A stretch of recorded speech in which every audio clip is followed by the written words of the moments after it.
प्रिय पाठकहरू, मौनताको भाषा भयङ्कर शक्तिशाली हुन्छ भन्छन् भन्नेहरू। मलाई त्यस्तो लाग्दैन।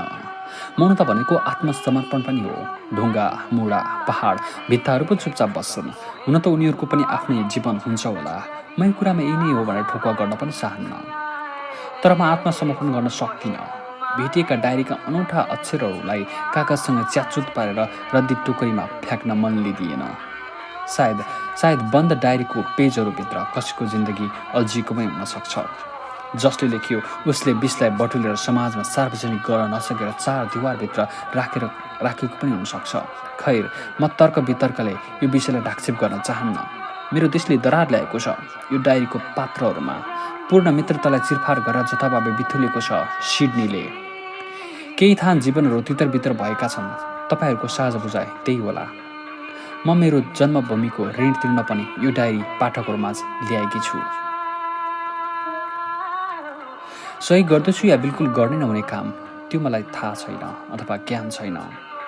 तपाईँहरूको विश्वास, संस्कार, मूल्य, मान्यता अनि समाजमा पाच्चे हुनेछ या छैन, त्यो पनि मलाई थाहा छैन। न म जान्न सक्छु यो डायरीभित्रको भाषा, सम्बोधन र विश्लेषण। यदि यो डायरीले कुनै जात, वर्ग, राष्ट्रियताको अनादर गरेको भए म कानुनी उपचारको लागि छनौट पनि हुन सकुला। यति चुनौती स्वीकार गरेर डायरी सार्वजनिक गरेकी छु। मलाई नेपाली भाषा आउँदैन, एक शब्द पनि बोल्न आउँदैन। नेपाली पाठकले कस्तो विषयवस्तु पढ्न चाहन्छन् त्यसमा अन्ध छु। तपाईँहरूको मनोविज्ञान नबुझेर तपाईँहरूमाझ ल्याएको यो दस्तावेजको गुणस्तर मूल्याङ्कन गर्ने जिम्मेवारी तपाईँहरूकै हुनेछ। यथार्थ यो हो कि म साहित्यको स्व पनि जान्दिनँ, निरक्षर छु सवालमा। यसर्थ यो डायरी साहित्यको कुनै विधाभित्र नपढ्न पनि सक्ला। कार्लटन रेलवे परेडमा 332 आवासीय घरहरू छन्। मैले पहिलो घरको दोस्रो तलाको कुनै कोठाको कुनामा यो डायरी भेटाएकी हुँ। एलियन जस्तै थियो। ट्रान्सलेट गरेर पढे, मन छोयो। 2 पटक नसोची नेपालमै पुर्याउने निर्णय पनि गरे। म जानकार छु कि एक अस्ट्रेलियन युवतीको रुचि सम्पूर्ण नेपाली पाठकभन्दा ठ्याक्कै विपरीत या फरक या उस्तै पनि हुन सक्ला। तर पनि कहिले नदेखेको, नटेकेको र नबुझेको भूगोलसँग सम्बन्धित भएकी छु। प्रिय पाठकहरू, मेरो नाम डाइन लामोर हो। गत जुनमा 17 वर्ष पुगेर 18 मा लागे। कानुनी रूपमा म एक जवान, आफ्नो निर्णय आफै लिन सक्ने नागरिक हुँ। नेपालमा कस्तो अभ्यास छ मलाई त्यो थाहा पनि छैन। अस्ट्रेलियामा हाइस्कुल सकेपछि प्रायले आफ्नो बाआमाको घर छाडेर एक्लै बस्न थाल्छन्। यसले स्वावलम्बी बनाउँछ अरे। म पनि स्वावलम्बी भएर आफ्नो खोज अनुसन्धान गर्ने प्रक्रियामा छु। यसै क्रममा कार्लटनको घर लिजमा लिएको पनि छु। त्यही घरमा नेपालीको कथा बटाए यही डायरीमा। मेरो व्यक्तित्वबाट डायरीको नजरअन्दाज नगरियोस् कृपया। मेरो नाम हिब्रू आगन्तुक शब्द हो। हिब्रू भाषा यहुदीको भाषा हो, तर म क्याथोलिक परिवारमा जन्मेकी केटी हुँ। मेरो नामको अर्थ हिब्रूमा यसु मेरो न्यायाधीश भन्ने हुन्छ। यद्यपि अङ्ग्रेजीमा यसको अर्थ बाँचेका अर्थात् सर्भाइभर हो। मैले सुनेको छु नेपालमा बुद्ध जन्मेका हुन्। सगरमाथा त्यही छ। शेर्पाको देश हो नेपाल। संसारको एकमात्र हिन्दू राष्ट्र हो रे नेपाल। मेरो धार्मिक र आध्यात्मिक विश्वासको छाया नपारिदिनु होला यो डायरीको कथामा। त्यसो गरिदिनु भयो भने म धन्य हुनेछु। यो वर्ष कोरोनाले असाध्यै दुःख दियो। मैले भर्खरै लिजमा लिएको घर ब्राजिलियन कपल जेसिका र लुकासको नाममा थियो। को बसे के गरे मलाई थाहा पनि छैन। डायरी भेटाएपछि मैले लुकासलाई फोन गरेर जिम्मा लगाउन पनि सक्थेँ होला, तर गरिनँ। रियल इस्टेटको मान्छेले चाल नपाउने गरी चोरेर घर लगे। गुगलमा Nepali translation service in Sydney search गरेर ट्रान्सलेट गरे। 2 हप्तामै काम सकियो। जुन कोठामा भेटाएकी थिए त्यही कोठामा बसेर पढे, मन छोयो। सायद अज्ञात र जीवनको जिन्दगीको मिसावटबाट यो डायरी दामी ककटेल बनेको छ।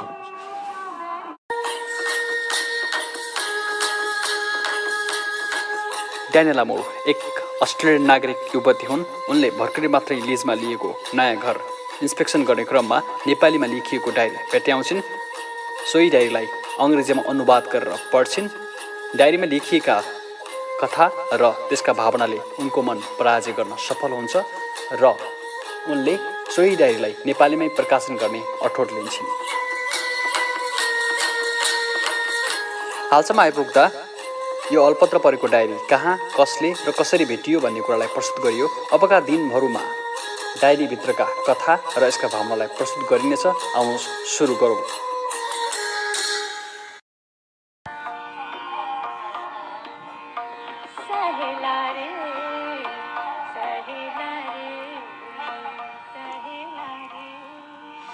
जवानलाई बन्दकी राखेर अलिकति बुढेसकालको सुखको लागि बालापनमै मुगलानिएका स्वदेशीहरूको कथा नोबेल पुरस्कारको दर्जाभन्दा पनि माथि हुन्छ।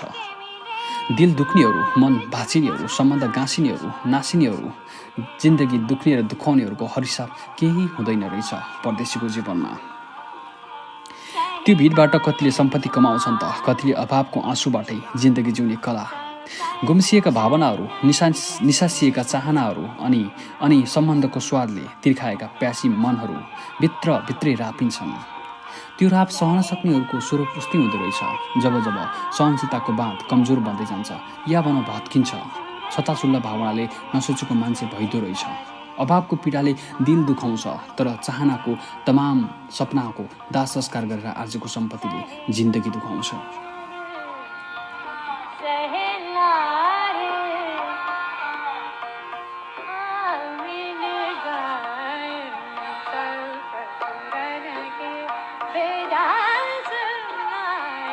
कति चाहेर पनि भुल्न नसक्ने यादहरू हुन्छन् दिलमा बल्झिरहने, कति नचाहेर मनथिङ्गलबाट बाष्पीकरण हुँदा रहेछन् समयसँगै। जब एकरो परिवेशमा बहुरूपी बनिदिनु पर्ने हुन्छ नि तब रङ्गी बिरङ्गी पलहरू अल्झाइरहन मन लाग्छ। मकैको बोटमा बोडी अल्झ जस्तै। परदेशमा जिन्दगी बगर जस्तै हुन्छ। कुना कुनाको पानी समीप आउँछ, प्यासी मन चिसिन नपाउँदै फेरि दूर गइहाल्ने। यो क्रम निरन्तर चलिरहेको छ मेरो सवालमा पनि। केही छालहरू साह्रै दयालु भेटिए, सँगै लान खोजे पनि केही अंश मात्र मबाट छुट्याइदिएर हलुङ्गाइदिएका छन्। गुनासो छैन, नियति नै त्यसो थियो। मैले पनि त धुम्लाइदिएको छु उनीहरूको निर्मलता। हिजो जस्तै लाग्छ बुवाले मन काठो पार्दै छोरो मान्छे भएर पनि आत्तिनी हो त भनेको। एयरपोर्टमा बिदाईको हात हल्लाउँदै बायाँ हातले आँसु पुस्दै बुढी आमाले त फर्किँदासम्म म बाँच्छु कि बाँच्दिनँ भनेको। साथीको झुन्डले तस्बिर खिच्दै थियो, सबैको एउटै गुनासो, विदेश गएर नबिर्सिस् नि हामीलाई। के झुन्डबाट छुट्टिएको बादलले आफ्नो पहिचान बिर्सिला त? मिसिनु त छँदैछ बादलहरूकै जुप्पाहरूमा। अझै कहीँ त के भो यात्रा भुलेको छैन साथी। समय असाध्यै चतुर छ। पृथ्वीले सूर्यलाई 630 पटक परिक्रमा गरिसक्नेछ अबको केही मिनटमै। अर्थात् देश छोडेको 2 वर्ष हुँदैछ। एक देश, एक महादेश जत्रै सपना बोकेर आएको थिए। पछि बढाउला के सपना र कसरी देखेको थिए। नेपाल छँदा म आत्तिन्थे मात्र, तर आजभोलि मात्तिन पनि थालेको छु। अबको 2 महिनामै ग्रेजुएसन छ। स्नाकोत्तर सफलतापूर्वक पास गरियो जसो तसो। यो 2 वर्ष मलाई 20 वर्ष जस्तै लामो लाग्यो। पाकेको कटहर जस्तै उकुस मुकुस भएर समयको पुच्छरमा झुन्डिएर घिस्रिँदै गुजारा चलाए। सम्झिँदा पनि अत्यास लागेर आउँछ। अब जति सक्दो चाँडो यो भिडबाट भाग्न चाहन्छु। यो सहरको लागि मेरो जन्म भएको होइन रहेछ। हारेको होइन, यो अन्तर्मनको आभास हो।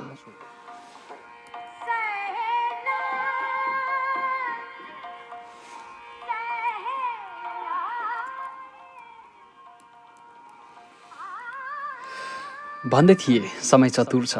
घडीले बिहानको 5:15 बजायो। 2 वर्ष पुग्यो, अर्थात् 2020 मे 10। ठिक 2 वर्ष अघि हवाईजहाज चढेको दिन। यही समय परदेशको भूमि कुल्चेको थिए। बदलामा यसले मेरो जिन्दगी अन्धाधुन्धा कुल्चिएको छ। कति पछ्यायो, कति उठे, कति रुवायो, कति हाँसे, केही गणित गरिएन। न कसैले तटस्थ मूल्याङ्कन नै गर्यो। आमाको आशीर्वाद चाहेर पनि पाउन नसक्ने भएको छु। धरती गुमाएर आकाशको आडले जिउनुको अनुभव साह्रै नमिठो हुँदो रहेछ। नसम्झन लायक घटना, नसम्झेकै राम्रो। मेरा एक जोडी आँखाहरू भिजिसकेका छन्। अब मोटो निचोरेर प्रेमको बतासमा सुकाउन चाहन्छु। हलुका बनेर बाँच्नु जो छ रहर। रातभर निद्रा नै लागेन, मन फुरुङ्ग छ। नसोध्नु पनि त नराम्रो हो। अलिकति भए पनि आराम चाहिन्छ शरीरलाई। म पल्टिन्छु एकैछिन। जुन दिन हामी आफूलाई बाँच्न मात्र आवश्यक सम्पत्ति, परीक्षा बिनाको जिन्दगी सुरु गर्छौँ, त्यही दिनदेखि नै खुसीका हरेक कणहरू हामीलाई खोज्दै आउनेछ। स्थिर मनले अस्थिर तनलाई पनि नियन्त्रण गर्न सक्छ। म मन स्थिरताको यात्रामा छु। कति चौतारीहरूमा एकतान जिन्दगी बिसाए, हिसाब किताब गर्नै भएन। अब इच्छा पनि छैन। 4 महिनादेखि रेलवे परेड कार्लटनमा छ बसाए। घर नम्बर 322 पहिलो युनिट, ट्रेन स्टेसनको काखैमा। सानो घर छ, पुरानो, तर मर्मत सम्भार अनि सजावटले अत्याधुनिक माहौलमा बसी जस्तै आवाज हुन्छ। फ्रिज ओभनले भान्सालाई साथ दिइरहेको छ, जसरी साथ दिइरहेको छ क्षितिजलाई इन्द्रणीले। किचनसँगै जोडिएको लाउन्जमा एकसर सोफाहरूमा बसेर टिभी हेर्दै भित्तामा झुन्डाएका थन्का फोटा अनि अपरिचित कलाकारले स्केच गरेका चित्रहरू हेर्न सक्छौँ। कफीको चुस्की, गफ, सिलिङमा झुन्डाएका भुमर अनि ती कलाहरू घडीका सुई घुमेको थाहै हुँदैन।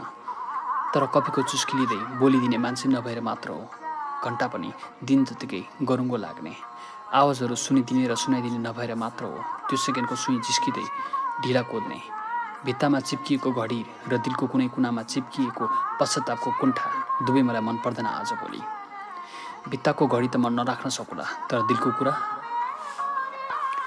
भित्तामा एउटा म झुन्डिएको छु, फ्रेमभित्र सजिएर। मसँग फ्रेमिङ छन् अज्ञात, तुलसी सर, नारायण सर र मेरा सहपाठीहरू। हेराल कलेजले दिएका अनेकौँ उपहारहरूमध्ये यो एक खास हो। यो तस्बिर कैद गर्दा भेटिएकाहरू पछि कहिले भेटिएनन्। आम्ने सामने भएर अर्को तस्बिर छ, मेरी आमाको। यमुना नदीको बगरमा मैले नै खिचिदिएको थिएँ। अन्तिम पटक भयो त्यो खिचाइ। यो तस्बिरले म छु जस्तो अनुभूति गराउँछ, तर फ्रेममा झुन्डिएको मालाले अस्मितामाथि नै प्रश्नवाचक चिन्ह ठडाइदिन्छ। अरू दुईवटा मार्लीका चित्र छन् टिभीको माथि। बाहिर जाने ढोकातिर मोनालिसाको मदहोसी मुस्कान, ओशो अनि कार्ल मार्क्सले चिहाएर हेरिरहेका छन्। आउने जाने जिन्दगी लाउन्जमा भएको यति नै हो।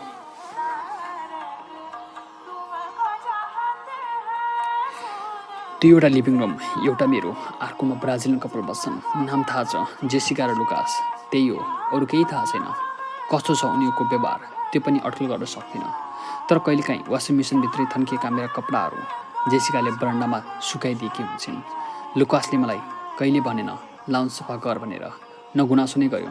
भित्तामा झुन्डिएका व्यक्तिगत तस्बिरप्रति नजरअन्दाज पनि गर्न चाहँदैन। यो भनिरहँदा फेरि हाम्रो सम्बन्ध पराए जस्तो पनि छैन। मेरो मन मात्र भावनाहरूको चाप र रापले अव्यवस्थित छ। सरसाइमा ध्यान दिन रुचाउँछु। रुम चिटिक्क सजाएर राख्ने प्रयत्न गर्छु समय मिलेसम्म। पुरानो सामग्रीमा विशेष रुचि भएकाले 20औं शताब्दीको सुरुतिर ग्रिकमा प्रचलित सल्लाहको काठले बनेको चारैतिर आधा मान्छे र आधा जनावरको स्वरूपले कुदिएको दराज छ। रिडिङ टेबल र बुककेस एकअर्कालाई नथाकेर हेरिरहन्छन्। फिक्सन र दर्शन साहित्य औधी मनपर्छ। बुककेसका किताबहरूमध्ये बहुसङ्ख्यक। पूर्वतिर सानो बारदैली छ। ट्रेन स्टेसन र घरको मध्यस्थ मोटर बाटो अनि बादलहरूको लीला नगौञ्जल हेर्न सकिन्छ। दक्षिण दिशामा दिवारको मध्यम भाग भत्किएर घाम स्पष्ट छिर्ने ठुलो झ्याल राखिएको छ। पहिला थिएन भन्छन्, दोस्रो विश्वयुद्धपछि थपिएको रे। झ्याल र बारदैलीको भूमध्य रेखामा विशाल बेड छ, जसले बुककेस र दराज छुट्टाइदिएको छ। भित्ताहरूमा व्यक्तिगत तस्बिर छैनन्। एउटा स्पिकर र अर्को टिभी बेडको उत्तर कुनामा थन्किएका छन्। सिलिङको एसीले तापक्रम सन्तुलन गरिदिन्छ। मेरो माहौल यस्तै छ। एक्जिट पश्चिमबाट छ। ग्लास स्लाइड गर्दैमा रङ्गीन फुलहरू, बगैँचामा रमाइरहेका चराहरू र चिसो बतास देख्न सकिन्छ। सानो बगैँचा पनि हो मलाई मन पर्ने। बगैँचामा बसेर पढ्न रुचाउँछु। 2 महिना अघि मात्र अस्मिताजी पढेको थिए। अब आफ्नै जिन्दगी पढ्न चाहन्छु यही बगैँचामा बसेर। शताब्दी पुरानो घरको पहिलो तलामा 2 दशक पुरानो म र म भित्रको म मात्रै छैनौँ। सबैसँग फरक फरक अनुभव हुन्छ, कथा हुन्छ, परिवेश हुन्छ, माहौल पनि फरक नै हुन्छ। मलाई मनै फरक लाग्छ, तर जिन्दगी बोझ बन्दो रहेछ भिन्नता खोज्दै हिँड्यो भने। जे होस्, फरक देश, फरक परिवेश, फरक कहानीहरूलाई सुरक्षा दिएको छ यो घरले। हामी जस्तै सयौँलाई घामपानीबाट बचायो होला अहिलेसम्म। यो दरबार यस्तै छ। अब अधिराज्य भेटाउनु छ यही दरबारबाट, हो यही दरबारबाट।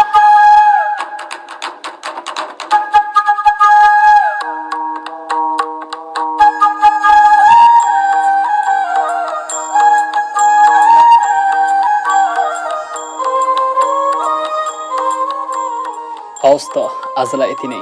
कथाको बाँकी अध्याय अर्को हप्ता प्रस्तुत गरिनेछ। कृपया प्रतीक्षा गर्दै गर्नुहोला।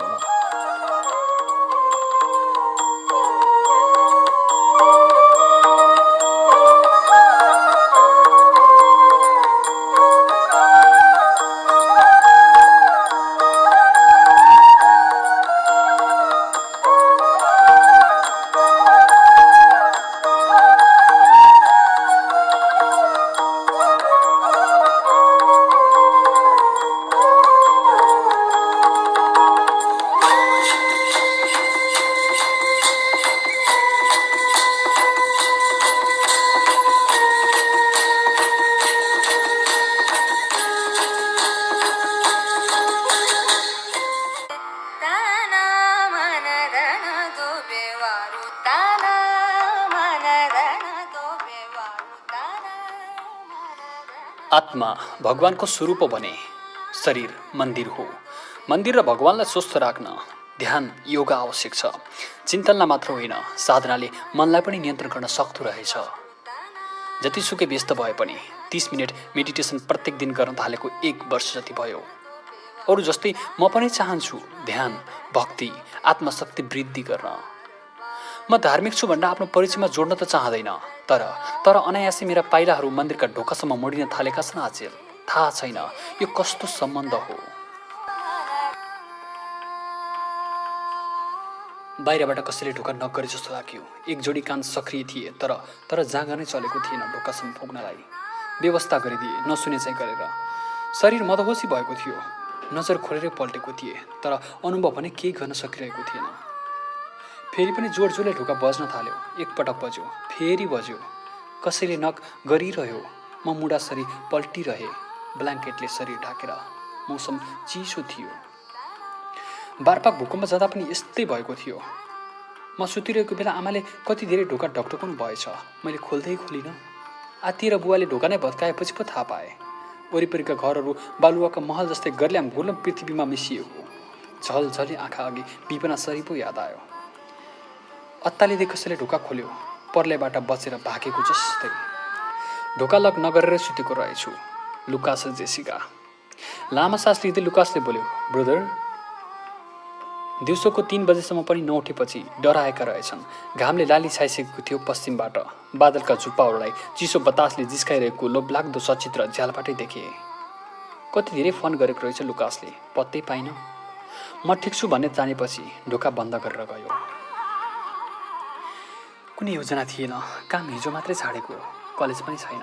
कसैलाई भेट्न जाउँ त समय नामको भूतले लखटिरहेको छ सबैलाई। मन हलुका छ। स्वतन्त्रताले पनि असाध्यै खुसी दिन्छ मान्छेलाई। हडबात लिएर बेड मिलाउँदै थिए। कसैले नक गर्यो। हातमा कफी लिएर आएकी रहेछ जेसिका। No meditation today?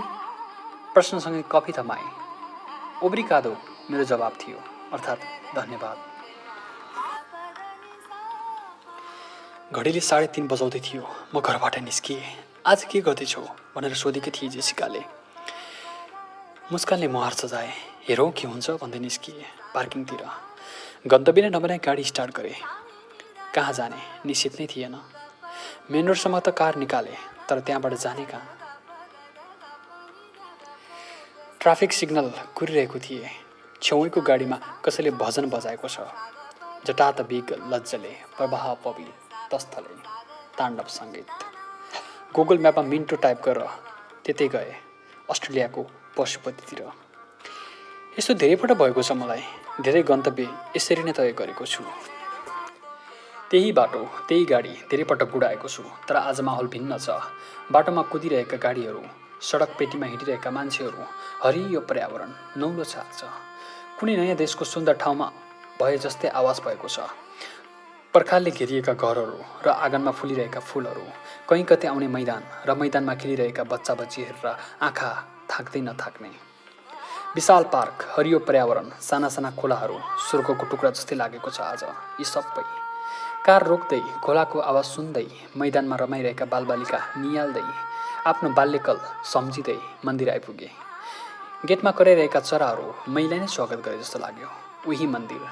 मूर्तिहरू पनि पुरानै हुन्, तर सोह्र श्रृङ्गारले सजिएको बेहुली जस्तै। सारा संसार फरक लाग्दैछ आज। रमाइरहेका भक्तजनहरूको भिड, जलिरहेका धूपहरू, मन्त्र उच्चारण गरिरहेका पुजारीहरू, प्रसन्न देवताका स्वरूपहरू, सबैको रौनकता बयान गरि नसक्नु छ। एक एक गर्दै सबै मन्दिर र मूर्तिहरू निहालेपछि हातमा लड्डु र शङ्ख लिएर मुस्काइरहेका गणेशको मूर्ति नजिकै गएर ध्यानमा बसे। फोन बज्यो। बुवाको मिसकल। तुरुन्तै फोन गरे। घर कहिले फर्किन्छस् भन्ने प्रश्न थियो। सोच्दै नसोची अब चाँडै फर्किन्छु भनिदिए। अब भनेको कहिले हो नि? बुवाको प्रति प्रश्नको प्रत्युत्तर 15-20 दिनमै। ल जे ठिक लाग्छ त्यही गर। घडीले 5 बज्दा पनि मिनेटको सोलाई 18 पटक घुमाइसकेछ। भोक लागेर पेट कराउन थाल्यो। नजिकैको क्याफेमा गएर बर्गर खाँदै थिए। टिभीमा बन्डाई बिचको डकुमेन्ट्री चलिरहेको छ। 2 वर्षमा 20 पटकभन्दा धेरै पुगेको छु, तर आज त्यही ठाउँ फरक लाग्यो। भेनिस सहर जस्तै जस्तै झट्ट हेर्दा आजको अर्को गन्तव्य बन्डाई बिच, 2 घन्टाको ड्राइभ। जिन्दगी भनेको विशाल सङ्ग्रहालय हो। मुटुका सबै कोठाहरूमा एउटै मात्रै सङ्ग्रह राखेपछि महत्त्व नै हुँदैन। बीचबीचमा विभिन्न कथा, उपकथा अनि पटकथाहरूलाई पनि सजाएर राख्नुपर्छ, फरक फरक पात्रहरू समाहित गरेर। मसँग भएको पनि यही हो। नयाँ कथाहरू भेटिएका छन्, नयाँ पात्रहरू बिल्कुल फरक भूगोलमा। सजाउँदा सजाउँदै समयले कोल्टो फेरिसकेछ। कहिलेकाहीँ मनोस्मृतिका दस्तावेजहरू खोलेर अक्षर अक्षर केलाउँदै बस्छु। सजिएका सचित्रहरूसँग न बोल्न समर्थ छु न भेट्न। बन्डाइ बिच पुग्दा 7:30 बजिसकेको थियो। समुद्रको कथा बोकेर हावाका झोक्काहरूले आउने जानेलाई सुनाइरहेका थिए। पार्किङमा थन्काइएका आधा दर्जन गाडीबाट अनुमान लगाए समुद्रको कथा सुन्ने आज थोरै मात्रै आएका रहेछन्। अन्धकारले प्रकाशको चिरहरण गर्दै थियो। बिस्तारै बिस्तारै को हो भनेर चिन्न नसकिने तर आकृतिबाट मान्छे नै हो भनेर ठम्माउन सकिने झिसमिसी सन्ध्या। गाडीबाट नओर्लेरै माहौल निहाले। कोही गफिँदै बिस्तारै हिँडिरहेका, कोही बालुवामा दौडिरहेका, कोही कुकुर डोराएर फोनमा बोलिरहेका। समुद्रले पखेटा फिजाउँदै आफ्ना कथाहरू हावालाई बाँटिरहेको थियो। मलाई छालहरूसँग खेल्न औधी मनपर्छ, हावा जस्तै। तर बेलुका 6 बजेपछि पानीको नजिक जान बन्देज लगाइएको रहेछ। जुन 9, 1882 भन्दा पहिले त यो बिचमा सर्वसाधारणको लागि पनि प्रवेश निषेधाज्ञा थियो। विडम्बना, फेब्रुअरी 6, 1938 समुद्र रिसाएर बिचमा रमाइरहेका 250 जनाले निल्न खोजेको थियो अरे, तर 5 जनाभन्दा बढी सकेनछ। त्यही दिनदेखि बेलुका 6 बजेपछि पानीको नजिक जान मनाही छ। फेरि छालले तान्न सक्छ भनेर डरै डरमा बाँचेको छु सर। सिडनीले दिएको अनेकौं उपहारहरूमध्ये समुद्रले फ्याँक्ने चिसो बतास पनि एउटा हो। मन मिल्ने साथी भनेको छ यो छाल अनि छालसँगै निस्कने चिसो बतास। खुसी हुँदा मुस्काउने, दुखी हुँदा आँसु धोइदिने असल मित्र बनेको छ। हावाले बालुका कणहरूलाई जिस्काइरहेको थियो, यताबाट उता उडाएर अनि उताबाट यता। म बालुवा र हावा दुवैसँग जिस्किन चाहन्थे। बालुको काखमा थचक्क बसे, खुट्टा पसारेर हातको सहाराले ढाड सिधा पारेर जलतरङ्गको अवलोकन अनि बतासको अनुभूति गर्दै रमाउन सबैले कहाँ पाउँछन् र। मोबाइल करायो। लुकासको म्यासेज रहेछ, लेट्स गो थिएटर टुनाइट। जेसिकालाई नाटक असाध्यै मनपर्छ। लुकास जेसिकाकै लागि भए पनि मन पराउँछ। मोबाइल साइलेन्समा राखेर म फेरि पनि रम्न थालेँ। कतैबाट मधुरो स्वरमा गिटार रिटिन थाल्यो। सुमधुर सङ्गीतले सुनमा सुगन्ध थपिदियो। मान्छेहरूले कल्पनीय स्वर्गीय आनन्द यही नै हुनुपर्छ। गिटार बजाउनलाई मेरो आयु लागोस्, मनमै आशिष दिएर ध्यान मुद्रामा बसे। हावा चलिरह्यो, गिटार बजिरह्यो। छालहरूले पनि रोकिन चाहेनन्। जसरी मुग्लानिएका परदेशीहरूको दिलमा बुढा बा आमाको यादहरू रोकिँदैनन्। गिटारको धुनमा राग थपियो। लाला हो भारतीय अथवा नेपाली हुनुपर्छ। बिछट्टै मजा आयो। जोसुकै होस् तर स्वर उपार्नै पाएको रहेछ। आफ्नै संस्कृति सङ्गीत भनेपछि धेरै नै अपनत्व महसुस हुन्छ विदेशी भूमिमा। गिटार बजेको ठाउँ खोज्दै हिँडेँ। गीत पनि गुनगुनाउन थाल्यो। भावनाका उतार चढाव एकाएक बढ्यो। उमङ्ग र उत्साहित आकृति भेटाए। 200 मिटर जतिको बगरले छुट्याएको छ हामीलाई। मायालु जोडी बस्ने सहर बनाउँछु, तिम्रो नजरको तीर जहर बनाउँछु, तिम्रो नजरको तीर जहर बनाउँछु।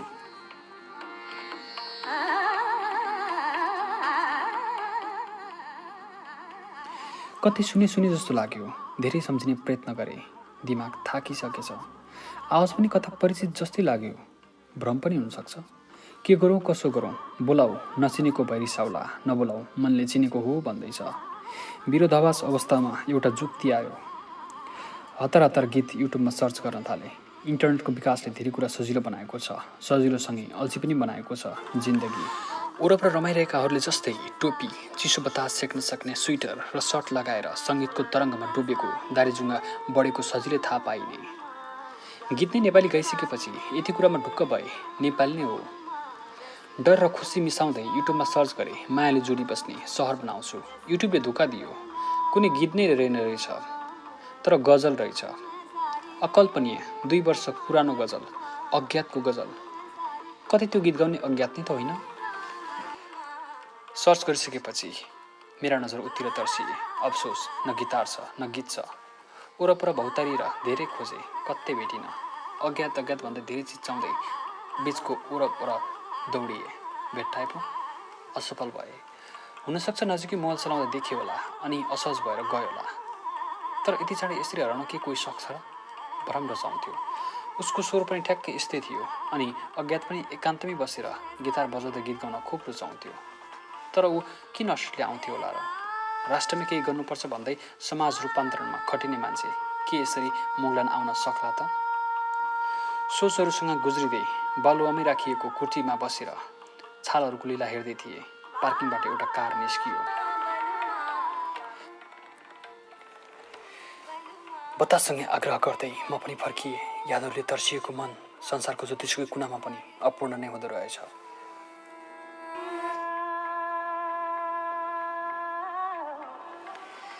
कागजमा कोरिएकाहरू अस्ताउँदै जान्छन्। उनीहरूको आयु हुन्छ धेरै थोरै, तर दिलको भित्तामा प्रेमको मसीले कोरिएकाहरू अजर हुन्छन्, चिजित जस्तै।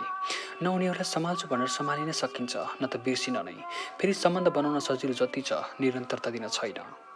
प्रेमले कोरिने सम्बन्धहरू अघोषित हुन्छन्, प्राय निरन्तर चलिरहने समुद्रलाई भेटाउन हिँडेको खोला जस्तै।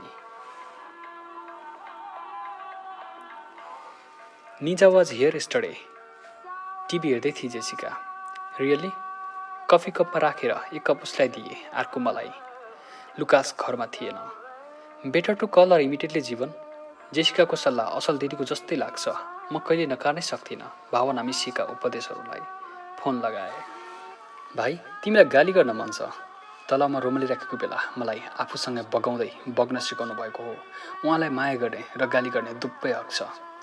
सरी दिदी, धेरै कारण छन् क्षमायाचना गर्नुपर्ने। दिदीलाई थाहै नदिएर कामबाट राजीनामा दिएको छु। एक हप्तादेखि सम्पर्कमै आएको छैन।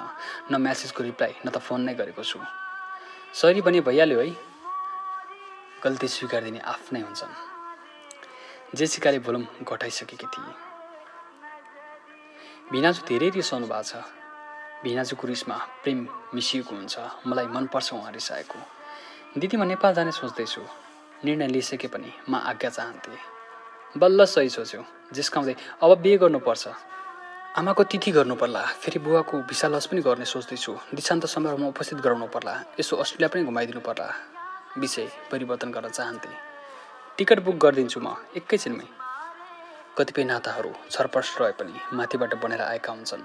मलाई निजा दिदी त्यस्तै लाग्छ, मेरो दुःख सुखको साझेदार। पर्दैन, म रिसाउँछु है फेरि। टिकट किनिसकेको छु मैले। पागल। दिदीले मलाई पागल भन्नुहुन्छ, नराम्रो लाग्दैन। अनि क्लियरसँग त बोलिरहेको छु नि। दिदीलाई थाहा छ कि म सम्पर्कमा रहन सक्दिनँ भनेर। ओ सेट, उसलाई एयरपोर्ट लिन जानुपर्ने थियो, बिर्सेछु। के भयो, कहिले फर्किँदैछन् उनी?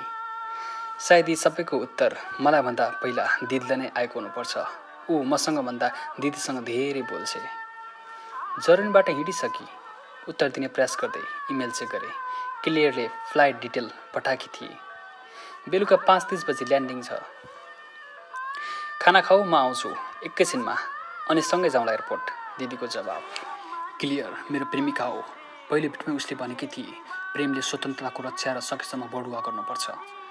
मेरो स्वतन्त्रता र सपनाको आधार स्तम्भ बनेर उसले मलाई म भन्न प्रेरणा दिएकी छे। निजा दिदीसँग बाँड्न नसकिने सबै कुराहरू र भावनाहरू उसैसँग बाँड्ने गर्छु। जिन्दगीको चौतारी बनेर आएकी छे क्लियर। वर्किङ होलिडे भिसामा अस्ट्रेलिया आएकी थिए 1 वर्ष पहिले। हाम्रो भेट भयो, बोलचाल बढ्दै गयो। मिल्ने कुरा धेरै भए, नमिल्ने कुरा सम्झौता गऱ्यौँ। हरेक सम्बन्धहरू सम्झौताबाटै बनेका हुँदा रहेछन्। धेरै सम्बन्धहरूमा शर्तहरू हुन्छन्, थोरैमा हुँदैनन्। हाम्रोमा स्वार्थ थिएन। उसको भिसा सकियो, डिपेन्डेन्टमा आवेदन दियो। ऊ फेरि फर्किँदैछ मेरो हिम्मत बनेर। ऊ मेरो लागि धेरै कुरा बनेर आउँदैछ। ऊ भित्रै खुसीका अनगिन्ती बहारहरू भेट्टाउन सक्छु म। अझै खाना खासेनौ? किचन सफा गर्दै थिए। निजा दिदी आउनुभयो। जुठा भाँडाबाटै थाहा पाउनु भयो। भर्खरै खाना खाएको। डाइनिङ टेबलबाट प्लेट उठाएकै थिएन। जेसिकालाई पाउनलाई सक्दैन असाध्यै रुचाउँछे। सायद दिनभरि एक्लै भएर बोर लागेर पनि होला। बोलिरहन मन पराउँछे। अनावश्यक कुरा केही गर्दैन। भेट्नेहरू सबैसँग आत्मीयता बढाउन सक्ने क्षमता छ उसँग। दिदीसँग केही बेर बातचित गरेपछि लाउन्ज सफा गर्न लागे उनी ड्युटी। म कफी बनाउँदै थिएँ। मेरो कोठा पनि सफा गरिदिइसकेछन् मेरा 2 चेलीहरूले। साझा कामबाट सिधै जीवन गराउनुहोस् है। भिनाजुलाई दिदीको आदेश थियो। जेसिका, निजा दिदी र म तिनैजना लाग्यौँ एयरपोर्टतर्फ। हवस् त, आजको यो दोस्रो श्रृङ्खला यति नै। कथाको बाँकी अंश अर्को श्रृङ्खला अर्थात् तेस्रो श्रृङ्खलामा प्रस्तुत गरिनेछ। त्यतिन्जेलसम्मको लागि बिदा दिनुहोस्। हवस् त, नमस्ते। प्रतीक्षा गर्दै गर्नुहोला।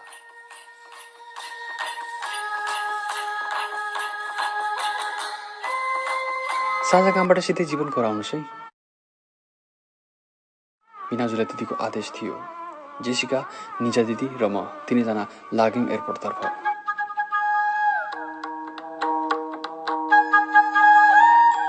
हालसम्म आइपुग्दा हामीले यो डायरी कहाँ, कसले र कसरी भेटियो अनि कुन उद्देश्यका साथ यो डायरी नेपाली भाषामा प्रकाशन गरिँदैछ भन्ने कुरा प्रसारण गरियो।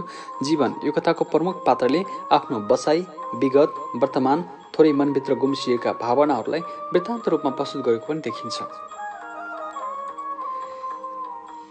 जीवनले आफ्नो साथी अज्ञातको आगमन भएको कुरालाई पनि देखाएको छ, जुन कुरा भ्रम हुन्छ। त्यसै गरी क्लियरको बारेमा नि हामी चर्चा गरेका थियौँ। क्लियर अर्थात् जीवनको प्रेमिका, जुन चाहिँ जर्मनीबाट सिडनी आउँदैछिन् र उनलाई लिन सिडनी एयरपोर्टमा जीवन, जेसिका र निजा दिदी जाँदैछन्। अब कथा कतातिर जान्छ, आउनुहोस् वाचन सुरु गरौँ। विन्टर सकिएर भर्खर भर्खर स्प्रिङले सिडनीको मौसम तताउँदैछ। जाडो त्यति जाडो पनि हुँदैन नेपालको जस्तो। हिमालको बतासले कठ्याङ्ग्रिने अनि हुस्सुमा रोमलिएर हड्डिने जमे जस्तो महसुस हुने। समुद्रको बतासले सताउने मात्र हो यता। तिताका कफी र आइसक्रिमको लत धेरै नै लागिसकेको थियो मलाई। कम्बिनेसन मैले कहिले मिलाउन सकिनँ, जिन्दगीको सवालमा पनि। स्वदेशमा हुँदा त सकिनँ, अब परदेश अर्काको मन, अर्काको समयमा जिउनुपर्छ। झन् कसरी सकिएला। तर निजा दिदीलाई यी दुवै चिज मन पर्दैन, धेरै खाएको। क्लियरलाई पनि मन पर्दैन। निजा दिदीलाई ढिला खाना खाएको, अबेरसम्म घर नआएको, चुरोट पिएको, घर फोहोर गरेको पटक्कै मन पर्दैन। सायद अधिकांश दिदीहरूलाई पनि मन पर्दैन होला। खाना पकाउँदा छेउमा बसेर बोलिदिने मान्छे असाध्यै मनपर्छ निजा दिदीलाई। क्लियरलाई छेउमा बसेर बोल्न अब दिदीलाई के चाहियो। क्लियरले नेपाली सिक्दैछ दिदीसँग, बिस्तारै बिस्तारै। प्लेन 10 मिनट अगाडि नै ल्यान्डिङ भइसकेको छ। लगेज, सेक्युरिटी अनि इमिग्रेसन पास गर्दासम्म 30 मिनट जति ढिला हुन्छ होला। जेसिकाको सामान्य अन्दाज थियो। छटपट्टि, उत्सुकता, लाज एकैपटक पर्दछ थिए मेरो मुहारमा। कस्तो आत्तिको भाइ, दिदीले जिस्काउन छाड्नु भएन। मन दिनेहरूलाई मात्र थाहा हुन्छ मन सम्हाल्नेहरूको प्रतीक्षामा कस्तो छटपट्टि हुन्छ भनेर। घरले पनि गति बढाउनु नि। 20 मिनट पनि मलाई 2 घन्टा जस्तो लागिरहेको थियो। टोयलेट जाने आउने क्रम चलिरह्यो। जतिपटक टोयलेट जान्थे ऐना हेर्न छुटाउँदैन थिए। जति सक्दो राम्रो जो देखिन उसो अगाडि। ऊ जर्मनी गएको पनि धेरै भएको त छैन, तर उसको आगमनको समय जति जति घट्दै थियो, धड्कन खुसीले जोड जोडसँग धड्किँदै थियो। दिदीको मोबाइलमा मेसेज आयो, गेट नम्बर डीबाट आउँदैछ रे क्लियर। मलाई कहिलेकाहीँ डर लाग्छ क्लियरले मलाई भन्दा धेरै विश्वास दिदीलाई गरेको देख्दा। गेट नम्बर डीबाट बाहिरिनेहरू बाहिरिरहे। हातमा बुकलेट लिएर मैले क्लियरलाई खोजिरहेको छु। त्यो बेडमा भेट्टाउन सकिनँ। घरले 5:32 बजाइसक्यो। जेसिका र दिदीलाई पनि वरपर देखिन। सायद वासरुम जानुभयो होला, मनमा नै अन्दाज लगाए। नजरहरू बेचैन थिए, धेरै खुसी, थोरै डर, थोरै लाज अनि त्यसमाथि अलिकति शङ्का मिसाएर शरीर पोतेको थिए। दसैँमा रङ्गीन कमरेले घर पोते जस्तै। अनुहार रातो भयो। 5:35 बज्दासम्म पनि ऊ आइन। सिर्सी जलिरहेको बतासले समुद्रको चिसो मैमाथि ल्याएर थुपारे जस्तो महसुस भयो। त्यो भिडलाई के थाहा र मेरो बेग्रता।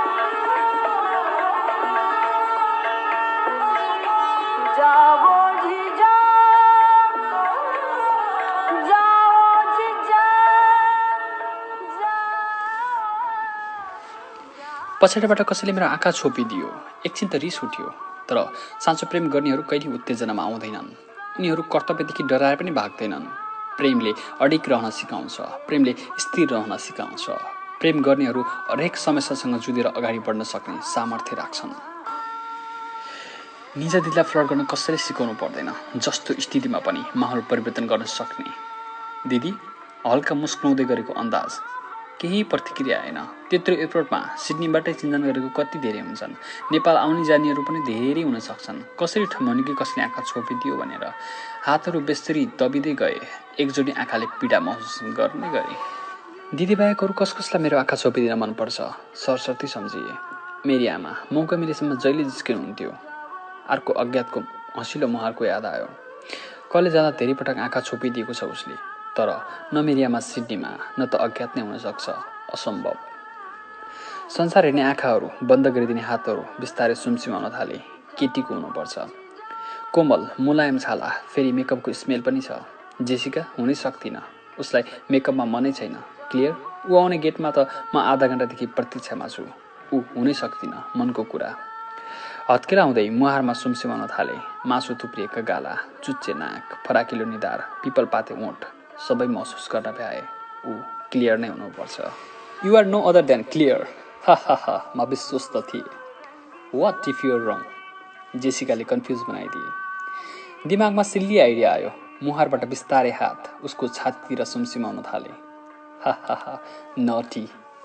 ऊ क्लियर नै थिए। खुसीले मन गदगद भयो। Your brother is so smart sister. उसको अङ्गलामा बिरिदा सारा संसार बिर्सिन्छु। सारा थकान, अत्यास, छटपटी नौनी पग्ले जस्तै पग्लिन्छ। मन अथाह हलुङ्गिन्छ। खोइ के जादु छ उसमा। म उभित्रै हराउन चाहन्छु। संसार खोज्न हिँडेको म उभित्रै सारा संसार भेट्याउँछु। चुम्बन, अङ्गमाल साटासाट गऱ्यौँ। This is unethical guys. दिदीलाई जिस्कन कसले रोकोस्। घर गयौँ। क्लियर फ्रेस भई कफी बनाएर दिए। जेसिका र दिदीले खाना बनाउने तयारीमा थिए। लुकास आयो। खाना बनाइसकेर डाइनिङ टेबलमा तयारी गर्दै गर्दा ग्यारेजमा भिनाजुको गाडी आयो। सबैजना सँगै खाना खायौँ। गफगाफ हाँस्दै जिस्किँदै खाएको खाना अमृत जस्तै हुन्छ। नमिठो पनि मिठो लाग्छ। थोरै खाए पनि अघाए जस्तै लाग्छ। मन प्रसन्न हुन्छ।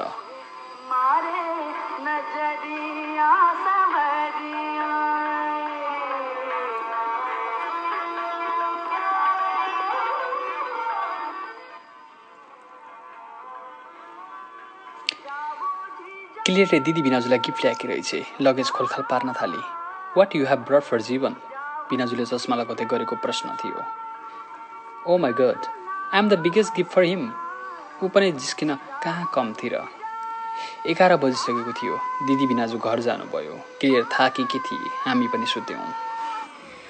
ऊ इरेजर बनेर आएकी थिए। मन मस्तिष्कमा रगटिन। आकार लिइसकेका सपना, रहर अनि तमाम आकाङ्क्षाहरू मेटाई आफू नसकेदासम्म। हामी दुई बिचको घर्षणलाई मैले सर्वस्व ठाने। अब धमैला गन्तव्य मात्र बाँकी छन्। नयाँ बनाऊ, ती डोबरले मन बल्झाउँछ। पुरानामै जिन्दगी गुजारौँ, अस्पष्ट छन्। म भड्किएको छु, प्रेत आत्मा जस्तै। म छरपष्ट भएको छु, काव्यबाट छुट्टिएका पानाहरू जस्तै। आउने जानेहरूको कुनै गणित छैन। सबैले सम्हाल्न खोजिने गर्छन्। हरेक पेजहरूमा एकहोरो कहानी कोरेर म पढु, बुझ्दिनँ, नपढु। आफ्नै कहानीहरू गाडिएका छन्, गुम्सिएका छन्। छरपष्ट भएर जिउनुको पनि कुनै अर्थ हुन्छ होला। अस्मिताजी, फेसबुकसँग पनि भावना हुन्छ। 2 वर्ष अघि मैले यो कुरा अज्ञातको फेसबुकबाट जस्ताको जस्तै कपी गरेर सेयर गरेको थिएँ। जति पटक पढे पनि फरक फरक अर्थ भेटाउन सकिन्छ। अझै पनि दर्द लुकेका शब्द हुने वी केयर यु भन्दै फेसबुकले पुनः उसको याद दिलायो। धन्यवाद। अज्ञातले तिताको हरेक पोस्टमा ह्यासट्याग लगाएर अस्मिताजी लेख्थ्यो। धेरैले उसको कपी गरे। ट्रेन्ड नै भयो कुनै बेला। 2 वर्षपछि अस्मिताजी उपन्यास नै सार्वजनिक गरेपछि थाहा भयो बुक प्रमोसनको लागि रहेछ भनेर। नत्र धेरैले गर्लफ्रेन्डको नाम ट्याग गरेको हो भनेर अन्दाज गर्थे।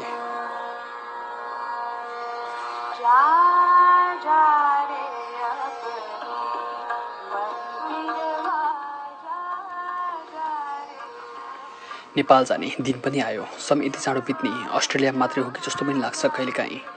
क्लियरसँग राम्रोसँग बस्न पनि पाइनँ। म बाँकी रहेका प्रत्येक घन्टा, मिनेट, सेकेन्ड उससँगै सँगै भए। उसले काम सुरु गर्नुपर्ने थियो।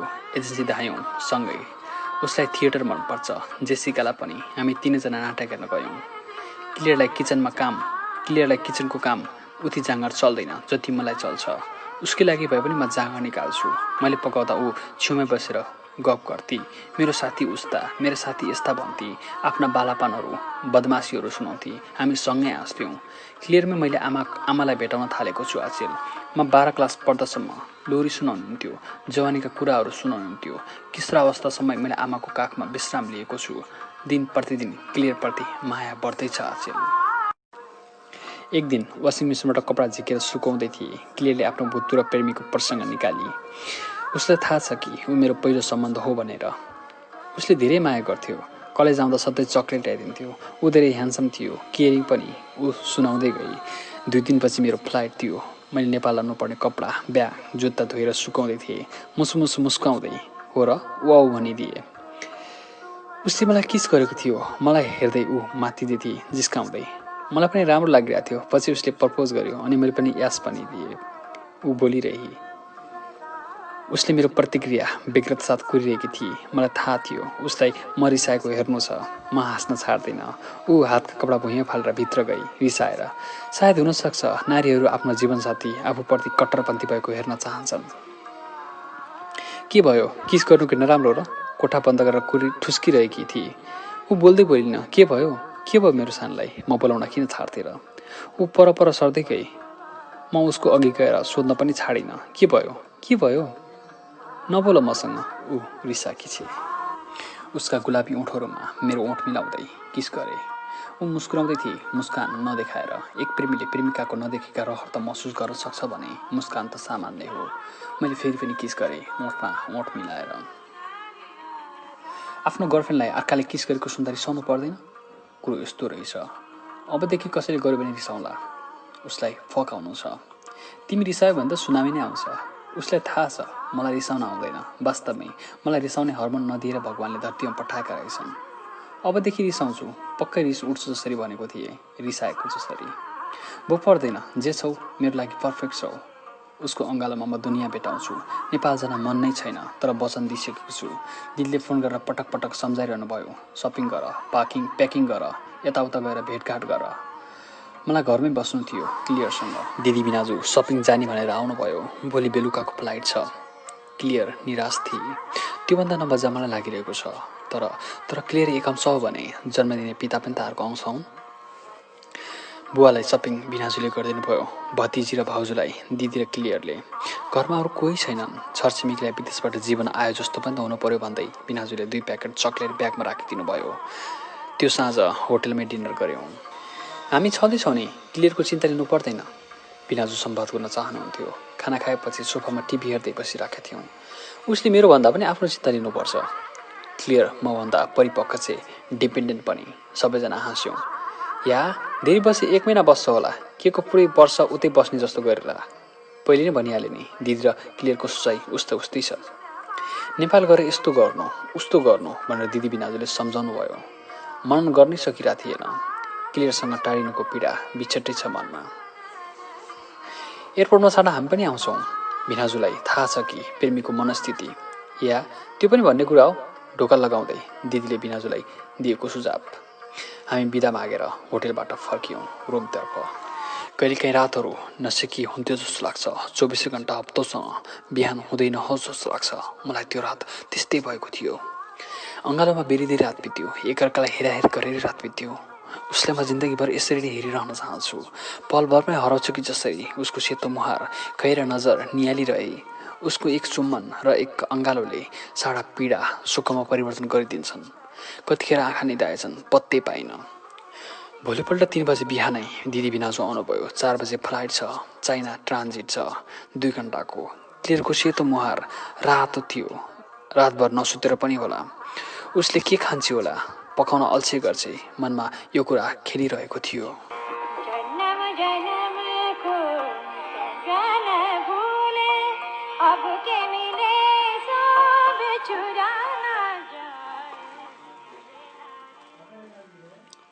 प्रेमको नसा बिस्तारै चढ्दै जान्छ। जति प्रेमको कुरा गरिन्छ, सुनिन्छ, दिलमा गर्दै जान्छ।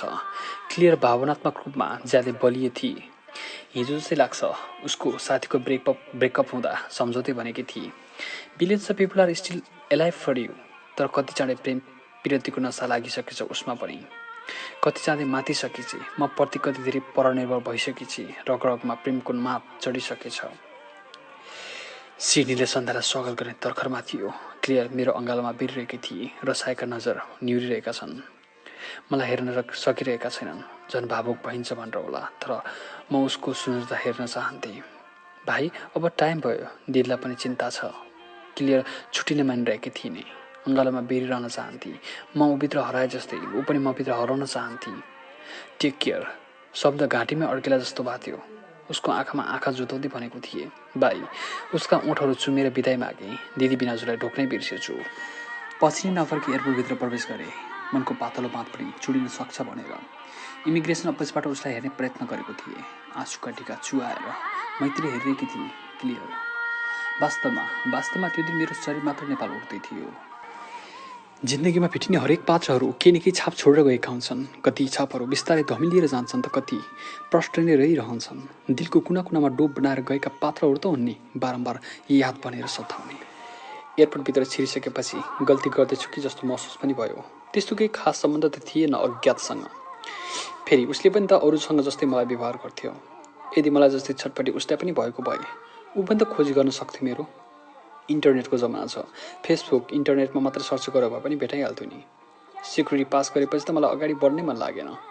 फेरि चाउरी परेको बुवाको अनुहार सम्झिए। जसोतसो इमिग्रेसन डेस्कतिर सोझिए। क्लियरलाई, निजा दिदीलाई, सिडनीमा रहेका कसैलाई पनि फोन म्यासेज नगर्ने भनेरै मोबाइल अफ गरेर खल्तीमा राखेको छु। समातहरू सम्बन्धलाई कहिले टाढिन दिँदैनन्। म भौगोलिक रूपमा टाढिँदैछु। Can I get your security declaration form please? Immigration अफिसरको माग थियो। आजकल अस्ट्रेलियाले इमिग्रेसनमा कडाइ गरिराखेको छ। देशभित्र अपराध बढेर पनि होला। आप्रवासीहरूलाई धेरै निगरानीमा राखेको छ। स्कट मोरिसनको क्याबिनेटले झन् शरणार्थी सम्बन्धी सबै कार्यक्रम निलम्बन गरेको छ। गैर कानुनी गतिविधिको ट्याग लगाइदिएर।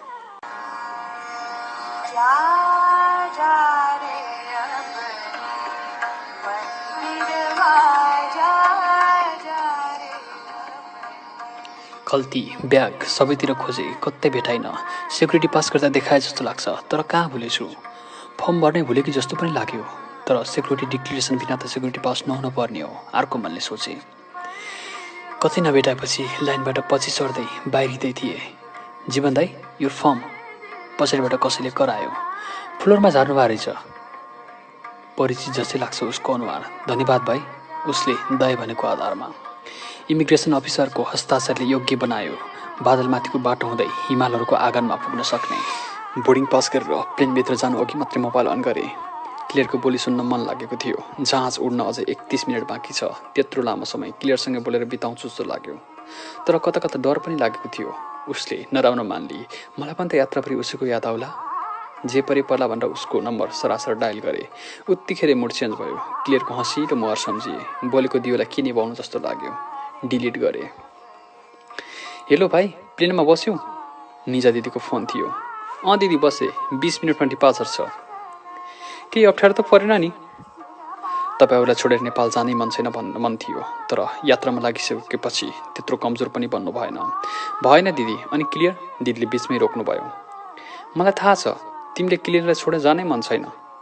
सबैजना हाँसीको प्रश्न सुनियो। सबै सँगै छौँ। आज सबै सँगै बस्छौँ। चिन्ता नगर, क्लियर पनि हाम्रो बहिनी जस्तै हुन्। लाज लाग्यो। फोन कटाइदिए। दिदीले फेरि फोन तुरन्तै गर्नुभयो। उठाइन। फेरि क्लियरको कटाइदिए। I love you. Journey would be more easier with you. I am already missing you. Message पठाए। जहाज उड्ने बेला भइसकेछ। एयर होस्टेसले सूचना दिए। Please switch off your mobile, laptop. सिटमा टाँसिएको ट्याबले पृथ्वी र जहाजको उचाइ, यात्रा गर्न बाँकी दूरी र जहाजको तल पृथ्वीमा बस्ती, सहर, मरुभूमि, समुद्र, जङ्गल के छ भनेर सबै जानकारी दिइरहेको छ। तर त्यो मेरो सरकारको विषय थिएन। जति माथि भए पनि, जति माथि उडे पनि कुल्चिनु त आखिर जमिन नै हो। तर मलाई बादलका झोकाहरू मनपर्छ। हरेक यात्रामा म झ्यालसँग चिप्किएर बादलको बैंसलाई निहाल्न रुचाउँछु। दाइ, हजुर पछाडि आउन सक्नुहुन्छ। झ्यालतिरको सिट देखाउँदै विनम्र निम्तो आयो। इमिग्रेसन डेस्कमा उसले गुण लगाइसकेको छ हराएको फर्म भेटाएर। सायद घाँटी तन्काउँदै झ्यालतिर हेरिराखेको देखेर होला उसले आफ्नो सिटमा बोलाएको। मेरो सिट छेउमा छ। झ्यालतिर चाइनिज महिला र बिचमा लोग्ने मान्छे। सायद कपाल हुनुपर्छ। हो दाइ, म प्रवेश। सायद बिर्सनुभयो होला, म अज्ञातको क्लासमेट थिएँ। उसको सिटमा मात्रै छ। 2वटा सिट खाली छन्। मैले अस्मिताजी पढेको छु। हजुरलाई बादलका झोकाहरू असाध्यै मनपर्छ रे।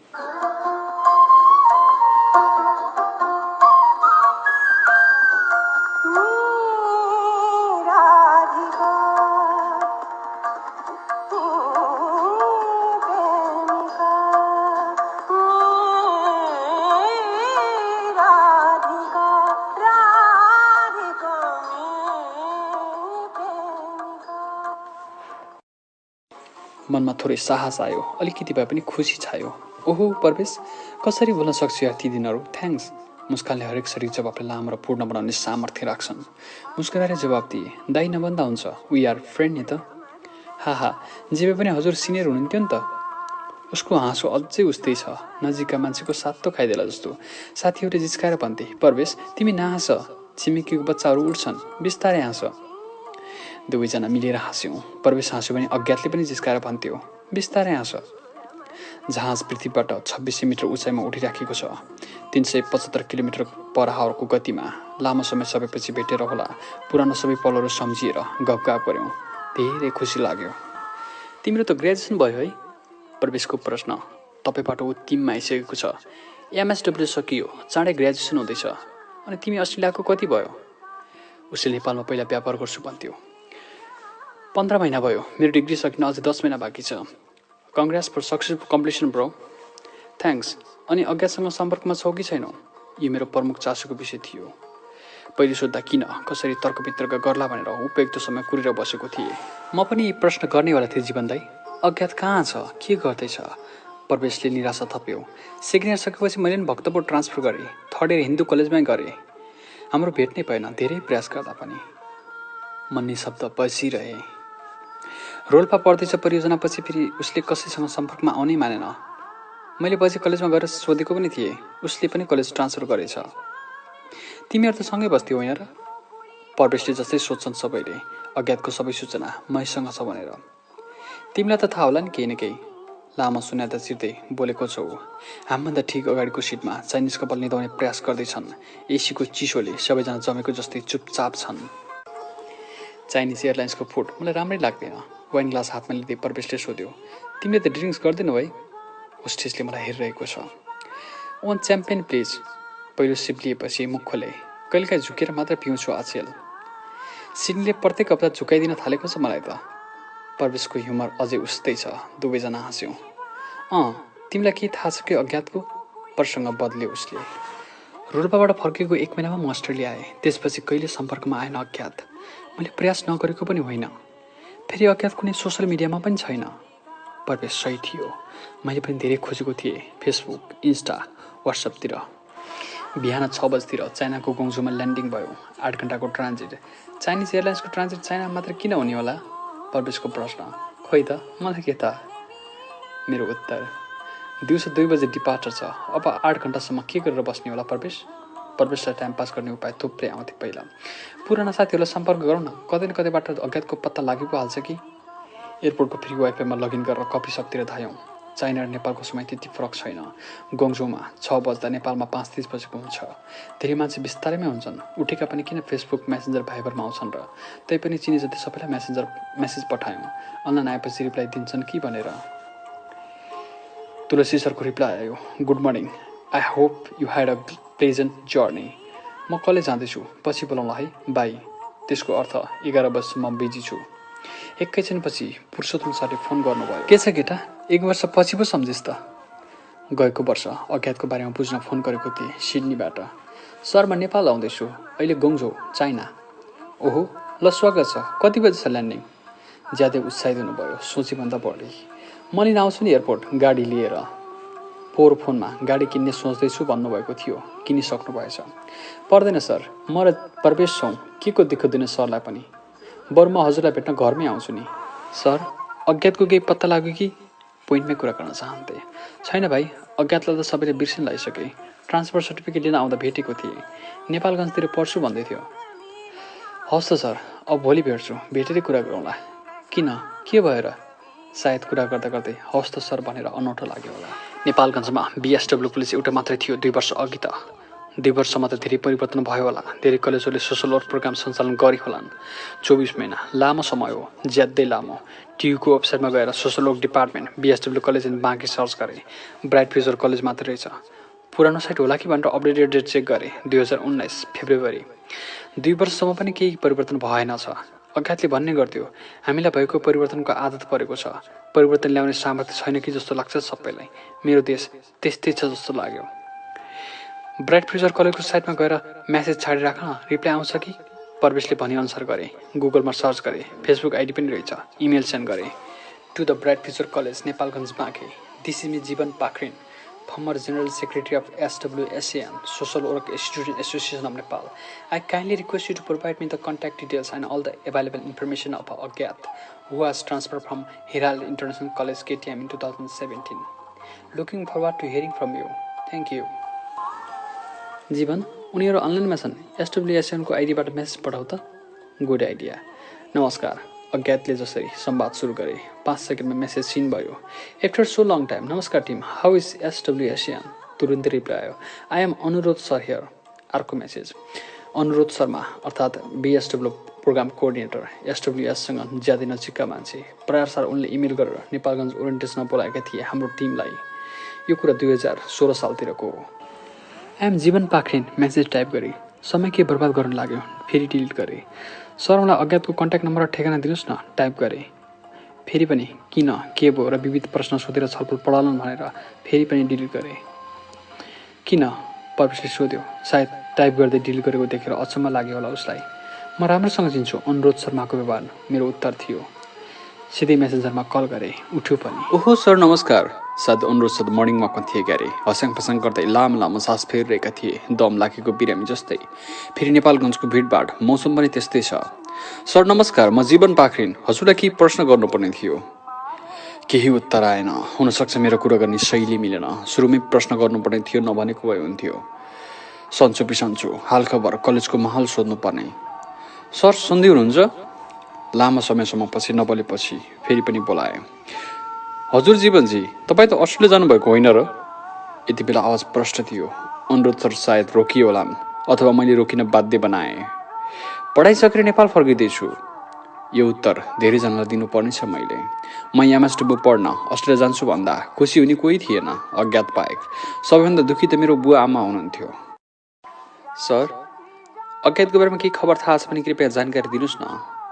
समय जतिसक्दो बचत गर्न चाहन्थे। रातभरको उडानले शरीर थाकेको थियो। रक्सी पियो भने मलाई निद्रै लाग्दैन। हिजो पनि त्यस्तै भयो। निद्राले पनि धेरै सताएको छ। त्यस्तो केही सूचना त छैन, तर 2017 सालमा ट्रान्सफर गरेर आउनुभयो। हामी धेरै खुसी थियौँ। देशको परिवर्तन गर्ने सपना देखेको युवालाई पढाउन पाउँदा को चाहिँ शिक्षक हर्षित नहोला र। स्वागत पनि भव्य गरेका थियौँ, तर उहाँ त फरक अज्ञात बनिसक्नु भएको थियो। एक हप्तासम्म त कलेज नै आउनु भएन। बिहान 36मा कलेज लाग्थ्यो, तर अज्ञातजीको आउने समय सधैँ 7 बजे पछाडि हुन्थ्यो। कक्षामा पनि कोहीसँग नबोल्ने, कुरामा एक्लै टोलाएर बस्ने, सरसँग पनि सोधेको प्रश्नको जवाबभन्दा बढी उत्तर नदिने, सोचेको भन्दा बिल्कुल फरक अज्ञात। उहाँको नोभल भर्खरै प्रकाशित थियो, अस्मिताजी। हाम्रो कलेजमा पनि केही थान राखेका थियौँ। सबैले भन्थे अस्मिताको बिछोडले बिचारा। प्रेम गर्नुभन्दा त नगरेकै बेस। कलेज 11 बजे सकिन्थ्यो, तर 12-1 बजे मात्रै फर्किनुहुन्थ्यो। नयाँ वातावरण होला भनेर एक हप्तासम्म त सामान्य रूपमै लियौँ, तर एक हप्तापछि त उहाँ कलेज नै आउनु भएन। एकैपटक बोर्ड जाँच दिँदा आउनुभयो। अनि त्यति बेला हजुरको भेट भएन?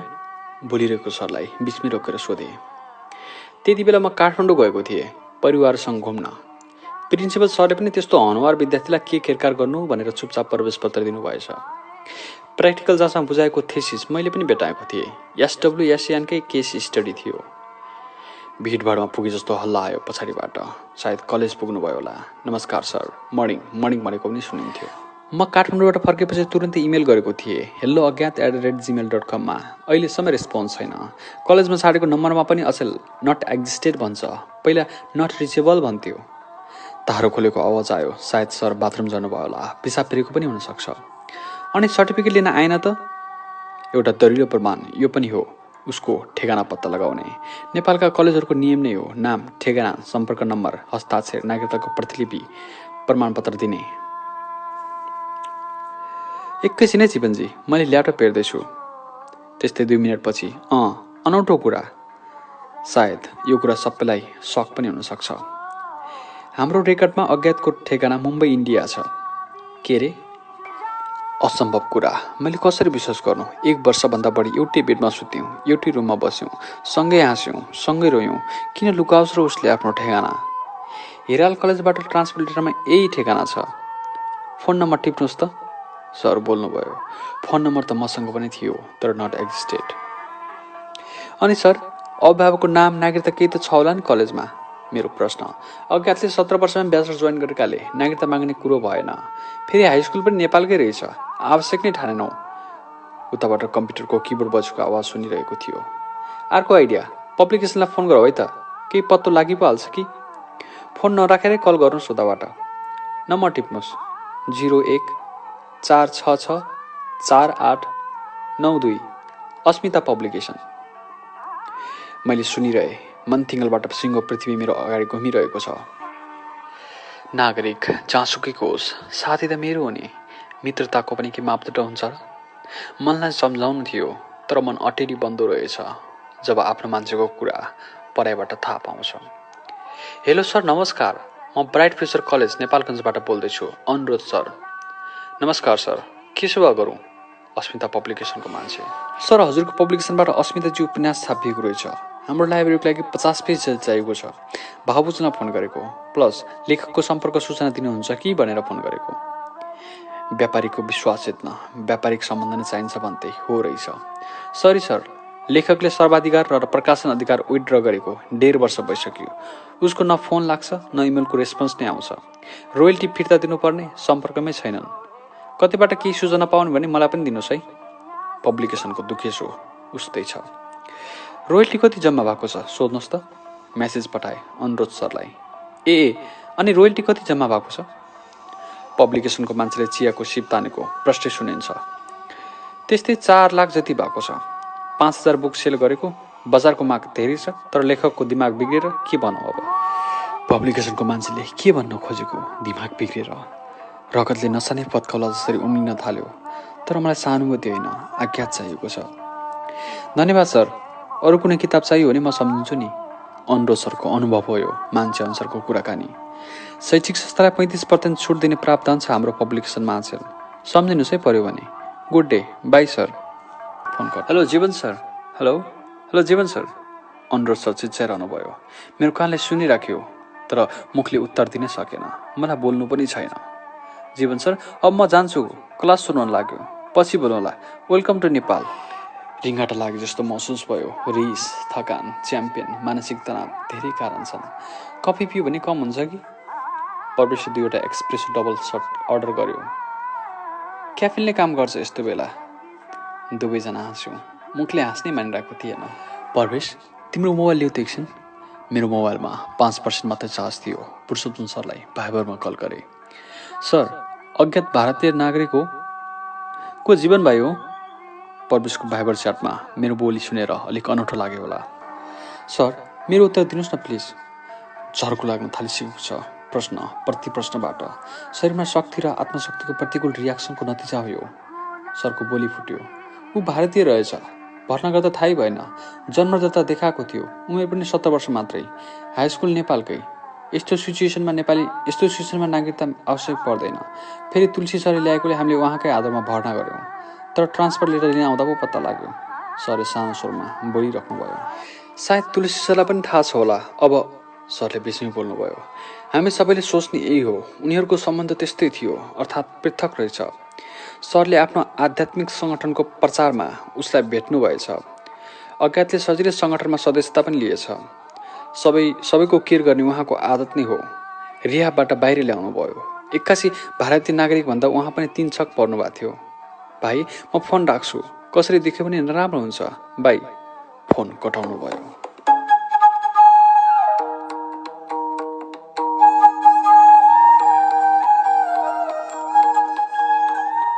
हवस् त, आजलाई यति नै। कथाको बाँकी अंश अर्को श्रृङ्खला अर्थात् 4औं श्रृङ्खलामा प्रस्तुत गरिनेछ। त्यति दिनसम्मको लागि बिदा दिनुहोस्। हवस् त, नमस्ते। प्रतीक्षा गर्दै गर्नुहोला।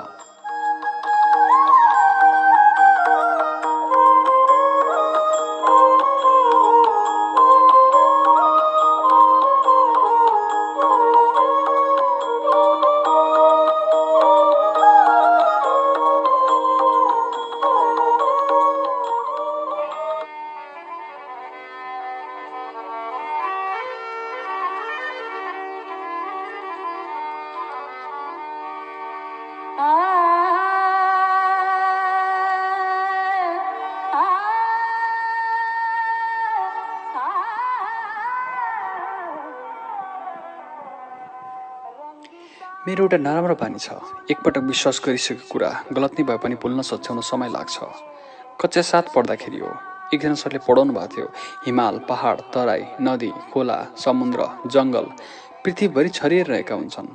हरेक देशहरूसँग यी स्रोत र साधन छन्। मैले प्रश्न गरेको थिएँ, क्षेत्रफल सानो ठुलो भए पनि नेपाल जस्तै हुन्छन् र सर? उहाँले हो भन्नुभयो। हाई स्कुलसम्म सोच्थे कि संसारका सबै देशहरूको भौगोलिक बनावट एउटै छ, माथि हिमाल, बीचमा अग्ला अग्ला पहाड र दक्षिणमा तराई। पछि भारत भ्रमण गरेपछि पो थाहा पाए हरेक देशको भौगोलिक बनावट होइन, सामाजिक बनावट उस्ता उस्तै हुन्छ भनेर। यो कुरा थाहा पाइसकेपछि पनि आफूलाई सम्झाउन धेरै कठिन भयो। अज्ञातको विषयमा पनि यही हुनेछ। ऊ कसरी इन्डियन हुन सक्छ? बोर्डिङको लामो लाइनमा थपिएका छौँ प्रवेश अनि म।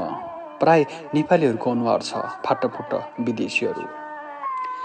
लाइनबाट प्लेनको सिटमा बस्दै गर्दा मैले प्रवेशलाई सोधेँ, तिमीहरूको दुर्घटना चाहिँ कसरी भएको थियो त्यो दिन?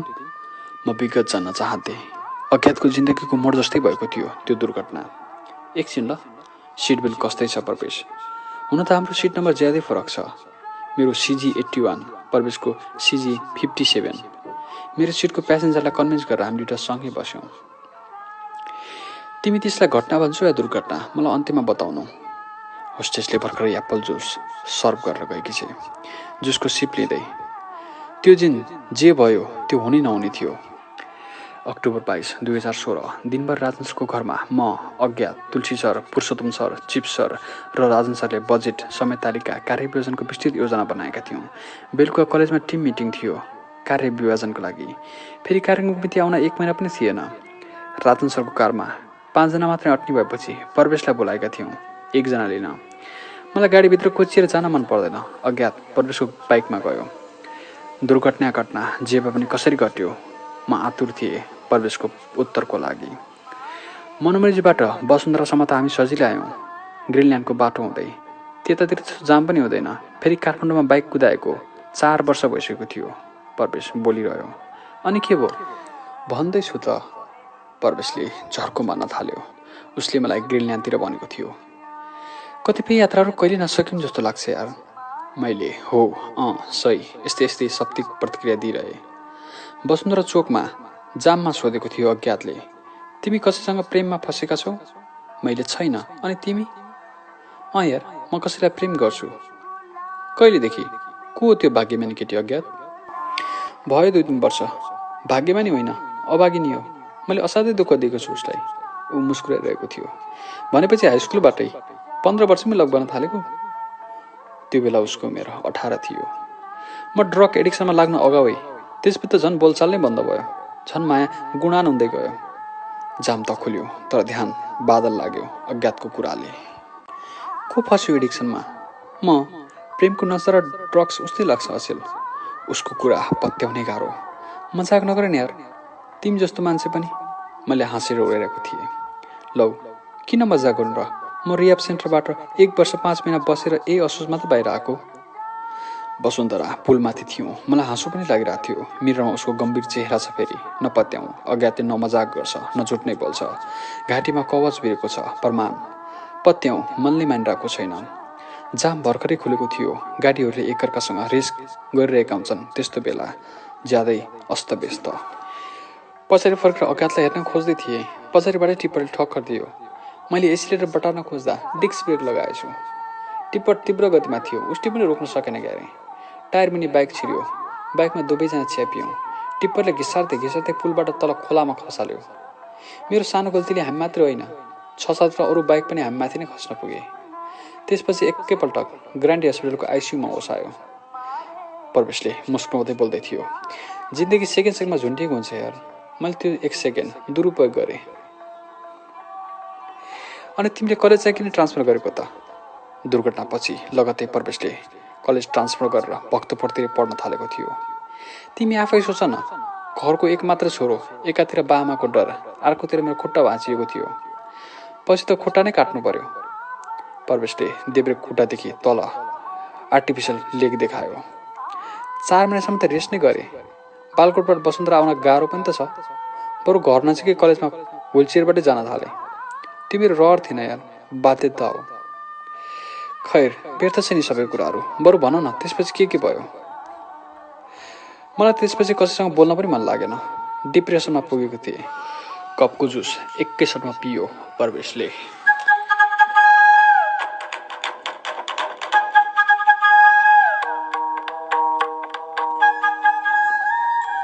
हाल तपाईले सुनिराखेको अज्ञात जीवनको उपन्यास सिडनीदेखि दिल्लीसम्म कस्तो लागिरहेको छ? जस्तो लाग्यो त्यस्तै प्रतिक्रिया दिनुहोला।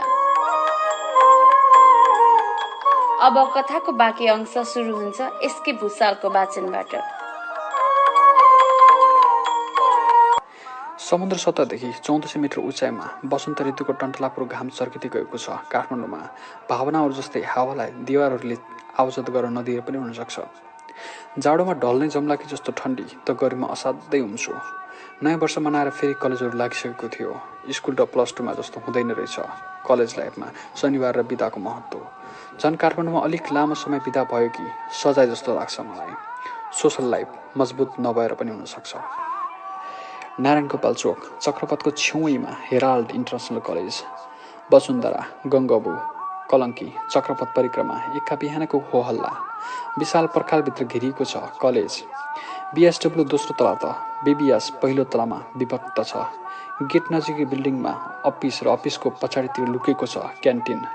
म त्यति कमजोर विद्यार्थी नभए पनि त्यति शिक्षकको मन जित्न सक्ने दर्जाको पनि थिएन। शिशिर बतासको आनन्द लिँदै राजन सरको लेक्चर सुने झैँ गरिरहेको थिएँ। प्रिपेड जाँच आउँदै थियो, यसर्थ पढिसकेको कुरा सरस्वती समराइज गराउँदै प्रश्न सोध्दै घन्टी बिताउने ध्याउन्नमा थिए सर। टलक्क टल्किने तालु, बाक्लो जुङ्गा, अग्लो र खदिलो शरीर, गहुँ-गोरो वर्णको, त्यसमाथि कालो चस्मा। साउथ इन्डियन सिनेमाको हिरो जस्तै देखिन्थे बुढा। चिसो बतासको स्पर्श अनि सूर्योदयको रश्मिसँग रम्दै बास्केटबल कोर्टले शरीर तन्काउँदै थियो। मेरो ध्यान पढाइमा फिटिक्कै गएन। कहिले पर्खाल बाहिर नयाँ पालुवा पलाउँदै गरेको बाँसको बोटमा त कहिले थर्ड इयर कक्षामा मन बढाइरहन्थ्यो। What is integrated development? 81 प्रश्न तेस्टियो मेरो अगाडि आएर। बुढाको चिल्लो तालुमा तबला बजाउँ जस्तो रिस उठेको थियो। बाक्लो जुङ्गालाई मैले कहिले मन पराएन। फेरि पनि प्रश्न दोहोऱ्याइयो। मैले उत्तर दिने प्रयास गरिनँ। अझै निद्रामा छौ कि क्या हो? Go and wash your face please. बुढाको अफर। मनमा नै उल्था गरे। Go and have a cup of कालो चिया। चुपचाप बाहिर निस्किए। मन गदगद थियो। फर्स्ट इयरको ए सेक्सनमा तुलसी सर। उहाँको क्लासमा पिन ड्रप साइलेन्ट हुन्छ, न कसैले हाई गर्छ, न कसैले हल्ला नै हुन्छ। बिना कुनै प्रश्न, बिना कुनै सजाय। उहाँलाई देखेपछि लाग्छ म लेक्चरर बन्छु। निधारको केन्द्रमा एक दरको सिमरेक, गलामा सजिएको रातै कवच। सुरुमा त मैले उहाँलाई सन्यासी भन्ठानेको थिएँ, पछि फेसन होला भन्ठाने, तर गलत रहेछु। हेराल कलेजमा उहाँको जस्तो व्यक्तित्व अरू कसैको थिएन। सारा विद्यार्थी नतमस्तक। जिन्दगी पढाउनेहरूका अघि सबै यस्तै हुन्छन्। अर्को सेक्सनमा सत्याल सर। राजन सरको ठुल्दा भनेर जिस्काउँथ्यो। उस्तै तालु, उस्तै जुङ्गा, उस्तै शरीर। यस्तै छेडहरूले विद्यार्थी जीवन बुढेसकालमा सम्झन लायक हुन्छन्। सरको नाम राखिदिने, क्यान्टिनमा पैसा नतिर खाना खाने, पर्खाल नागेर भाग्ने, टोयलेटको भित्तामा फलानो प्लस फलानो आदि इत्यादि पलहरू। चिफ सरले अपरिचितलाई मेरै कक्षाकोठातिर गाइड गर्दै हुनुहुन्थ्यो। उहाँ विद्यार्थीसँग त्यति सम्पर्कमा आउनु हुँदैन, यसर्थ सजिलै अड्कल लगाइहाले कुनै संस्थाको प्रतिनिधि होला। पछि पछि फर्किँदै थिए क्यान्टिनबाट। मलाई देखेपछि चिफ सरले बोलाएर भन्नुभयो, उहाँलाई बीएसडब्ल्यू फर्स्ट इयर सेक्सन एमा लगिदेऊ त। सम्बोधनले लाग्यो कुनै ठुलै मान्छे होला।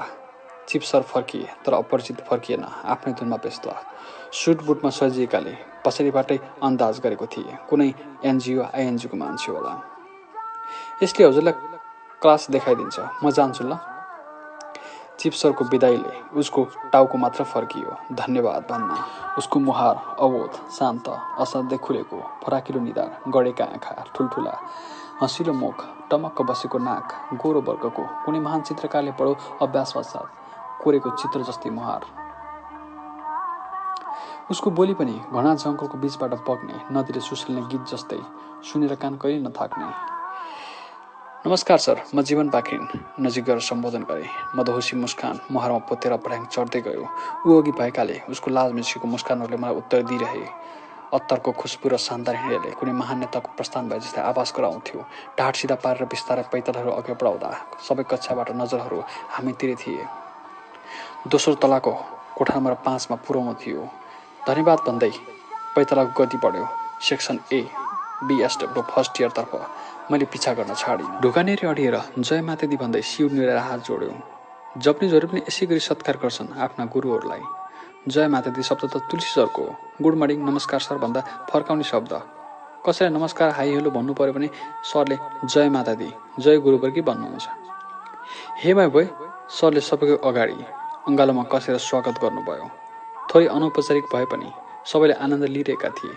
मैले जस्तै। तुलसी सरको प्यारा विद्यार्थीहरूमा म पनि पर्छु। उहाँको विषयमा सधैँ फेल भए पनि उहाँको अङ्गालोमा कसीकै बेला मलाई देख्नुभयो। देख्नुभयो मात्रै, बोल्नु भएन। म उस्तै तरिकाले अपरिचितलाई हेरिरहेँ। हाई एभ्रिवान, हिज मिस्टर अज्ञात। अज्ञात जीवन। तुलसी सरले परिचय गराइदिनु भयो। कौतूहलता झन् बढ्यो। मेरो पहिलो नाम उसको कसरी अन्तिम भयो? जीवन पनि कुनै जात छ र नेपालमा? पहिले जात भन्नुभयो पनि अज्ञात जात अहिलेसम्म सुनेकै छैन। अपरिचित मतिर फर्किन नपाउँदै राजन सरले बोलाइहाले। विवश हुँदै कौतूहलताले भरिएको दिल बोकेर फर्किए। घन्टी बज्यो। अज्ञात र जीवन सर सँगै फर्किँदै थिए। कसैले भन्थे, तुलसी सरको कान्छो भाइ हो रे। सायद निधारको टिका अनि घाँटीमा मखमल जस्तै पहिरेको रातो कवचले गर्दा हुनुपर्छ। कसैले भन्थे, तुलसी सरको चेलो हो रे। सायद सरको सम्मान, सेवा अनि सत्कार हामीहरूको भन्दा अलिक फरक रहेर पनि होला। कसैले भन्थे, यो चाहिँ पक्का सन्यासी हो। शास्त्रमा उल्लेख गरिने सन्यासीहरूको विशेषता उसँग मिल्न गएर पनि हुन सक्छ। बिस्तारै बोल्ने, मिठो बोल्ने, मुस्काइरहने, कहिले नरिसाउने स्वभावहरू। फर्स्ट इयरको पनि बोर्ड जाँच नजिकै थियो। असार पहिलो साताबाटै। वैशाखमै सबै सिलेबस सकिसकेको थियो। सबैको चासो अब अज्ञातले कसरी पास गर्ला? समयलाई कसैले रोक्न सकेन। दिन छिपिँदै गए। रात, प्रभात, सन्ध्या अनि फेरि रात थपिँदै गए। म चाहे जसरी नजिकिन पनि सकेन। न उनै मित्रताको हात बढाउँदै आयो। जब पहिलो भेट नमस्कार सर भनेको याद आउँछ, अनायासै लाजले पराजय गराउँछ मेरा हिम्मतहरूलाई। उसको हरेक गतिविधि निहाल्ने गर्छु। यद्यपि एक दिन क्यान्टिनमा उसैका कक्षाका साथीहरूसँग गफिँदै खाजा खाइरहेको थियो ऊ। म छेउमा खाजा लिन लाइनमा लागेको थिएँ। एकहोरो उसलाई हेर्न पो पुगेछु। एक दिन लाइब्रेरीमा पनि भेट भएको थियो। हातमा म्याकियाभेली द प्रिन्स लिएर ध्यानमग्न थियो। राज्यको उत्पत्ति, राजनीति शास्त्र यिनीमा चाख रहेछ। कोर्स बुक लिएर म फर्किँदै थिएँ। देखिहाल्यो, हात हल्लाएर हाई भनेको थियो। म पनि मुस्कुराउँदै बाहिरिएँ। वैशाख 27 गते प्री बोर्ड जाँच सुरु भयो। सबै व्यस्त थिए। सबैलाई पास हुनु त थियो नै। 26 गते बेलुकातिर इन्ट्री कार्ड लिन गएको थिएँ। अज्ञात लाइब्रेरीमै रहेछ। कम्प्युटरमा व्यस्त थियो। हेडफोन लगाएर स्क्रिनमा घोरिरहेको थियो। उसले मलाई त देखेन। मैले उसको ध्यान भग्न गराउन चाहिनँ।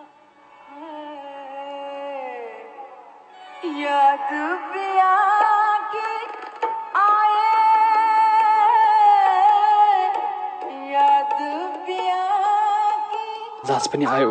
एउटै कोठामा परेका थियौँ, अज्ञात र म। नेपालीको परीक्षा थियो, पहिलो। 1 घन्टाको घन्टी बज्यो। सबैजना यताउता हेरिरहेका थिए।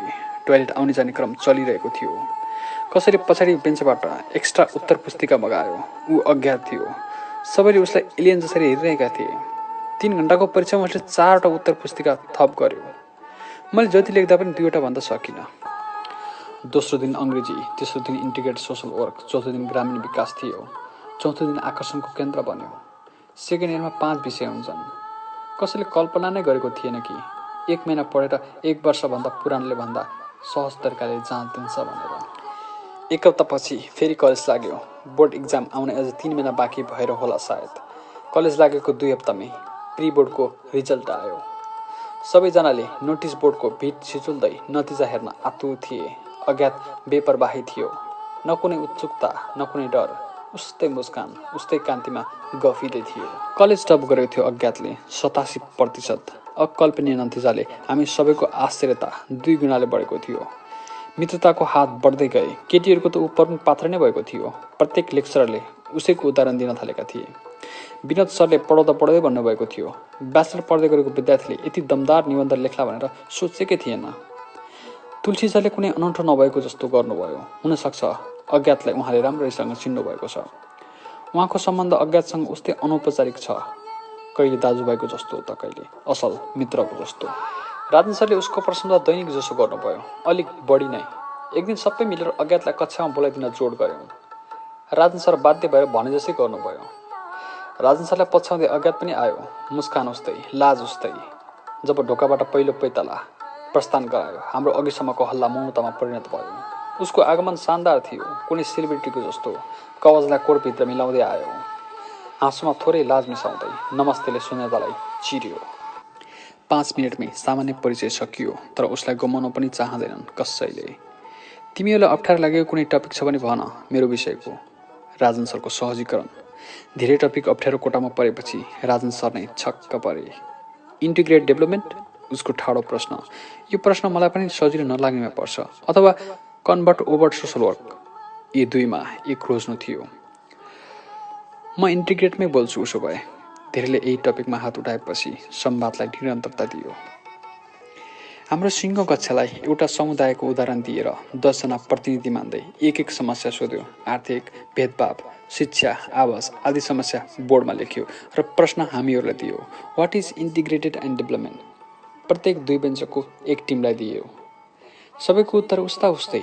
इन्टिग्रेट भनेको समायोजित र डेभलपमेन्ट भनेको सकारात्मक उन्नति। हाम्रो समुदायमा विविधताका मानिसहरू छन्, उनीहरूमा समस्याहरू पनि फरक फरक छन्। एउटा मात्रै पक्ष जस्तै शिक्षा अथवा स्वास्थ्य अथवा जुनसुकै एउटा मात्रै विकास गरेर समाज पूर्ण हुँदैन। फेरि समाजमा समस्याहरू एकअर्कासँग सम्बन्धित पनि हुन्छन्। यसर्थ यी सबै पक्षहरूलाई समायोजित गरेर गरिएको विकास नै वास्तवमा इन्टिग्रेटेड डेभलपमेन्ट हो। 10 मिनटमै छर्लङ्ग पारिदियो। राजन सर पनि हेरेको हेरै भए। यही टपिकमा 5 चोटि क्लासमा डिस्कस गरेका थियौँ, तर धेरैलाई अझै अप्ठ्यारो लाग्थ्यो। अज्ञातले 10 मिनटमै सजिलो बनाइदियो। हामीलाई लज्जावोध पनि भयो। जुनियरले पढाउँदा ज्ञानमा न उमेर, न लिङ्ग, न त जात, न त कुनै वर्ग नै आउँदो रहेछ।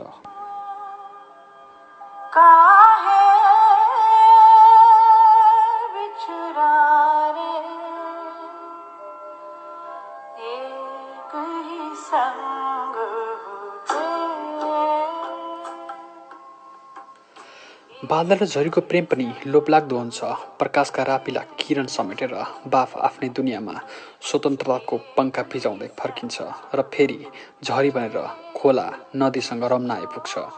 2073 साल अथाह बादलहरू पग्लिएका थिए। नदीहरू, तालतलाइहरू, खोल्साहरू माथिएर जताततै उफ्रिन समय पाए। गल्लीहरू भनेनन्, गरिबहरूले हातमुख जोड्लान् नभनेर खेतबारी डुबान पारिदिए। झरीले उत्तेजनाको सीमा नागिसकेको थियो। सिङ्गो तराई जलमग्न।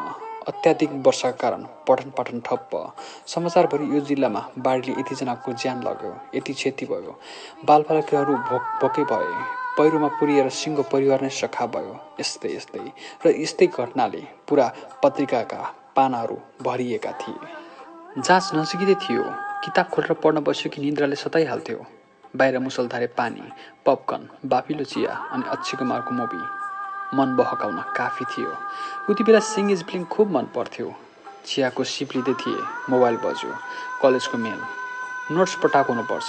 मेरो नजरअन्दाज। व्यवस्था गरेर मौसममा विलिन हुने इरादा थियो। भाडा माझ्दै थिए। फोन करायो। हतार हतार गर्दै रिसिभ गरे। सोफा फुल्ला ल्यान्डलाइनको नम्बर थियो। फ्याफुल्ला को बोल्दै हुनुहुन्छ? चिन्जाने के मान्छे हुनुपर्छ। जीवन, म कुशल बोल्दैछु। मेरो क्लासमेट। कलेजको मेल हेऱ्यौ? उत्सुकता बढाइदियो उसले। छैन, के पठाएको छ र? म अन्जान नै थिएँ। अज्ञातसँग एउटा प्रोजेक्ट छ अरे। तराईतिरका बाढी पीडितहरूलाई राहत र उद्धार गर्नुपर्ने टिम चाहिएको रहेछ। भोलि बेलुका ओरिएन्टेसन कार्यक्रम आयोजना गरेको छ। के छ तिम्रो विचार भन्न फोन गरेको। यसको अर्थ ऊ टिम बन्न आतुर छ। उसलाई राम्रोसँग चिन्न सक्ने भइसकेको थिए। प्रोजेक्ट त राम्रै हो। संवाद निरन्तरता दिँदै ल्यापटपमा मेल हेरिरहेको थिए। अहिले त सहरतिर पनि राहत सङ्कलन कार्यक्रम छन्। यदि उसको योजना अरूभन्दा फरक भयो भने केही योगदान अवश्य गर्नुपर्छ। अट्याच फाइल योजना सविस्तार थियो। मनमा निर्णय बनाइसकेको थिए। एउटा जीवनलाई अर्को जीवनको हमेसा साथ रहिरहनेछ, अर्थात् अज्ञात जीवनलाई जीवन पाखरिनको साथ हमेसा रहिरहनेछ। परीक्षाको चापले दिक्क लागिराखे बेला साथीभाइसँग भेट पनि हुने, प्लस उसलाई हौसला दिए जस्तो पनि हुने भनेर जाने निर्णय गर्यो।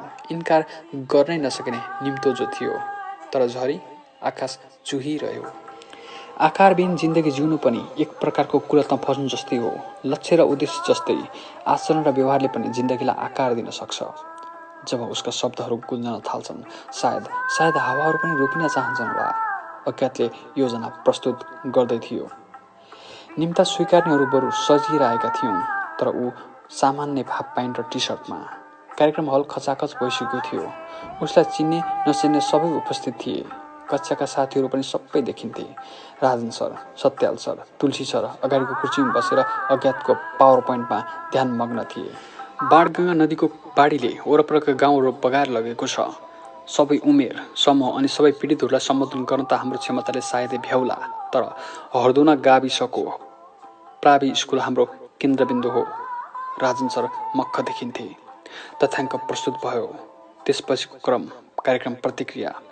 श्रावण पहिलो साताभित्रै कार्यक्रम सम्पादन गरिसक्नुपर्छ। जति चाँडो उति प्रभावकारी।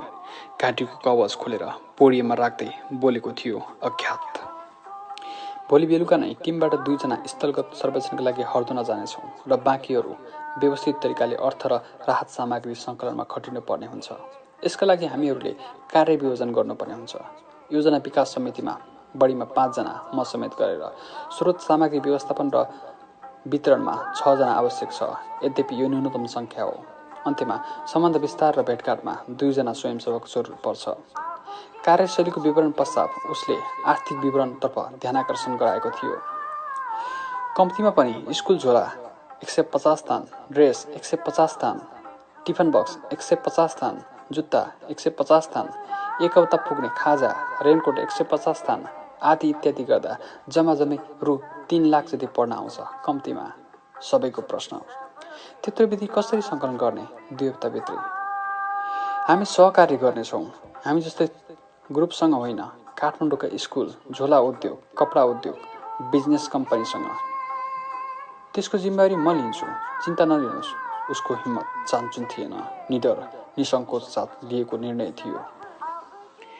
कफी ब्रेक भयो। अज्ञात मुस्कुराउँदै सरहरूसँग गफिन थाल्यो। उसकै कार्यक्रम अनुसार हामीहरू कफीको बाफले माहौल तताउँदै छलफलमा व्यस्त थियौँ। टिममा बस्ने कि नबस्ने, परीक्षा नजिकै छ, यस्तै। आधा घन्टाको ब्रेकपछि 26 जना मात्रै बाँकी रह्यौँ। तुलसी सरले योजना विकास टिमको नेतृत्व लिनुभयो। सत्याल सरले राहत सामग्री सङ्कलन र वितरण, राजन सरले सम्बन्ध विस्तार र भेटघाट टिम सम्हाल्नुभयो। योजना कमिटीमा अज्ञात, कुशल, म, शिशिर अनि तुलसी सर थियौँ भने सम्बन्ध विस्तारमा राजन सरसँग म र अज्ञात मात्र। कार्यक्रम सकिँदा 8 बजिसकेको थियो। दियालोले खुसीको खबर दियो, 30,000 नगद सहयोग र भेन्यू फ्रीमा प्रदान गर्ने। कार्यक्रम र भेटघाटको स्थल निश्चित भयो। राजन सरले उत्साहित हुँदै 7,000 र 2 जना विद्यार्थीलाई स्पोन्सर गर्ने बताएपछि तुलसी सरले पनि 5,000 दिने निर्णय सुनाउनु भयो। सबभन्दा उमेरका र अनुभवी सत्याल सर पनि के कम थिए र 10,000 दिन्छु भने। पहिलो दिनमै ऊर्जा र हौसला शिखर चुमिसकेका थियौँ। योजना अनुरूप कुशल र रोजिना स्थलगत सर्वेक्षणका लागि कपिलवस्तुतर्फ लाग्यो। दिनभर आफ्नो टिमसँग काम गरेपछि बेलुका दियालोमा भेटेर समीक्षा गर्नु पर्थ्यो। मेरो काम राजन सरको गाडीमा बसेर विभिन्न कम्पनी, उद्योगमा धाउनु पर्ने। कलेज बिदा भइसकेको थियो। परीक्षाको तयारी, कार्यक्रमको तयारी एकपटक भएकाले धेरै प्रेसर भए पनि आनन्द मानिरहेको थिएँ। दिनभर काम गर्यो। बेलुका सरहरूले 30 मिनट पढाउनुहुन्थ्यो। बेखुसी कोही थिएनौँ। दियालो फर्टल्यान्ड एक प्रकारको कोचिङ सेन्टर जस्तै भयो। पहिलो भेट हेराल्ड कलेज चिफ सरसँग सविस्तार सुनाएपछि खुसी हुँदै 25,000 को चेक दिनुभयो। खुसीको सीमा अकल्पनीय थियो। त्यसपछिको भेट सिल्भर एजुकेसन फाउन्डेसन, अज्ञातको चिनजनाको कन्सल्टेन्सी। प्रवीण आचार्य र सन्तोष आचार्यले मिलेर चलाइरहेका रहेछन्। दुवैजना स्नाकोत्तर त्रिचन्द्रमा पढ्दा पनि रहेछन्। आधा घन्टाको भलाखुसारी पश्चात 50,000 दिने घोषणा गरे, तर उधारो। उनीहरूको शर्तले राजन सरलाई नरमाइलो लागेको थियो। वैदेशिक अध्ययनमा जान चाहने विद्यार्थीलाई सिफारिस गरिदिनु पर्ने, तर लैनु गएको लात सहनु पर्छ भन्ने सोचमा थियौँ हामी। शर्त स्वीकार्दै लाग्यौँ युनि क्याम्पस ग्लोबल पुतली सडकतिर। राजन सरको पछि लाग्दै सिइओको कोठामा पुग्यौँ। सरको साथी भएकाले त्यति समय र कन्भिन्स गर्नु परेन। 70,000 को चेकले उत्साह चुडिरहेको थियो। समीक्षामा मौखिक प्रतिवेदन सबै टिमले प्रस्तुत गर्नुपर्ने थियो। एक हप्ताभित्रै नगद 1,97,000, 50 दर्जन कापी, 20 जना विद्यार्थीको वार्षिक स्पोन्सर सङ्कलन गरिसकेका थियौँ। आवश्यक 1,03,000 रकम र सकिजति सामग्री स्पोन्सर सङ्कलन गर्नुपर्ने थियो। योजना कमिटीको निर्णय बमोजिम स्कुल भिजिट गरेर विद्यार्थीहरूसँग आर्थिक सङ्कलन गर्ने पनि भनिएको थियो, तर विवादित थियो यो योजना। परीक्षण भनेर हेराल्ड स्कुलमै कार्यान्वयन पनि गरियो। कक्षा डोनेसन बक्स लगेर सहयोग माग्दा 11,000 जति सङ्कलन त भयो, तर त्यो त्यति प्रभावकारी नभएपछि अन्य स्कुलमा प्रयोग गरिएन। राजन सरले एसिया पब्लिकेसन र काष्ठमण्डप होजेरी उद्योगमा लग्नुभयो। एक दिन काष्ठमण्डप होजेरीमा सामग्री खरिदमा 45% छुट दिने भयो, तर पब्लिकेसनबाट निरुत्साहित भएको थिएँ म। हाम्रो यो विशुद्ध समाजसेवा हो। केही पर्सेन्ट छुट दिनुभयो भने हजुरले विद्यार्थीलाई हौसला दिए जस्तो पनि हुन्छ र धर्म पनि लाग्छ। व्यापार घाटामा छ, तपाईँहरू जस्ता माग्ने सबैलाई सहयोग गरेर म कङ्गाल बन्न चाहन्न। पब्लिकेसनको मान्छेको जवाफले उज्यालो मुहार कालो बनाउँदै राजन सर केही नबोलेर फर्कनु भयो। आइतबार बेलुका समीक्षा गरिसकेपछि प्याकिङ गर्दै थियौँ। कुशलको प्रतिवेदन अनुसार जम्मा 97 जना विद्यार्थी सहयोगको लागि योग्य थिए। खर्च घटेकाले उठेको रकम पर्याप्त थियो, तर जतिसक्दो धेरै सङ्कलन गर्ने उद्देश्य थियो। सबैले व्यक्तिगत चिन्जानको माध्यमबाट सके जति राहत सङ्कलन गर्ने प्रयत्न गरेका थिए। यसरी आर्थिक सङ्कलन 2,75,000 जति भयो र झोला, टिफिन बक्स, रेनकोट, ड्रेस सबै जुटिसकेको थियो। साथीहरू प्याकिङमा व्यस्त थिए। म, अज्ञात, कुशल, रोजिना र सरहरू कफी पिउँदै स्टेजमा गफिरहेको बेला तुलसी सरले नयाँ आइडिया दिनुभयो। यो सालको श्रावण पहिलो सोमबार पशुपतिमा श्रद्धालु भक्तजनको सङ्ख्या 27,000 रहेछ। एकजनाले 1 रुपियाँ योगदान गरे पनि हाम्रो लागि धेरै हुन्छ। सत्याल सर सही कुरा गर्नुभयो, तर त्यहाँसम्म कसरी पुग्ने? तुलसी सर त्यही विषयमा छलफल गरौँ न अब, यदि योजना राम्रो लाग्छ भने। राजन सर विकास कोषको अधिकृतलाई म राम्रोसँग चिन्छु, फोन गरेर बुझौँ त। उहाँले नचिन्ने कमै मान्छे मात्रै होलान् काठमाडौँमा। अज्ञात त्यसरी प्रक्रियागत रूपमा जाँदा समय लाग्छ कि? कुशल गेटमा बक्स लिएर बस्न पनि सकिन्छ। तुलसी सर अज्ञात तिमीलाई याद छ पोहोर हामी पूजामा जाँदा तिमीले चप्पल राख्न दियौ, त्यसपछि सोधेका थियौ कति रुपियाँ हो? अज्ञात हो भन्दै टाउको हल्लायो।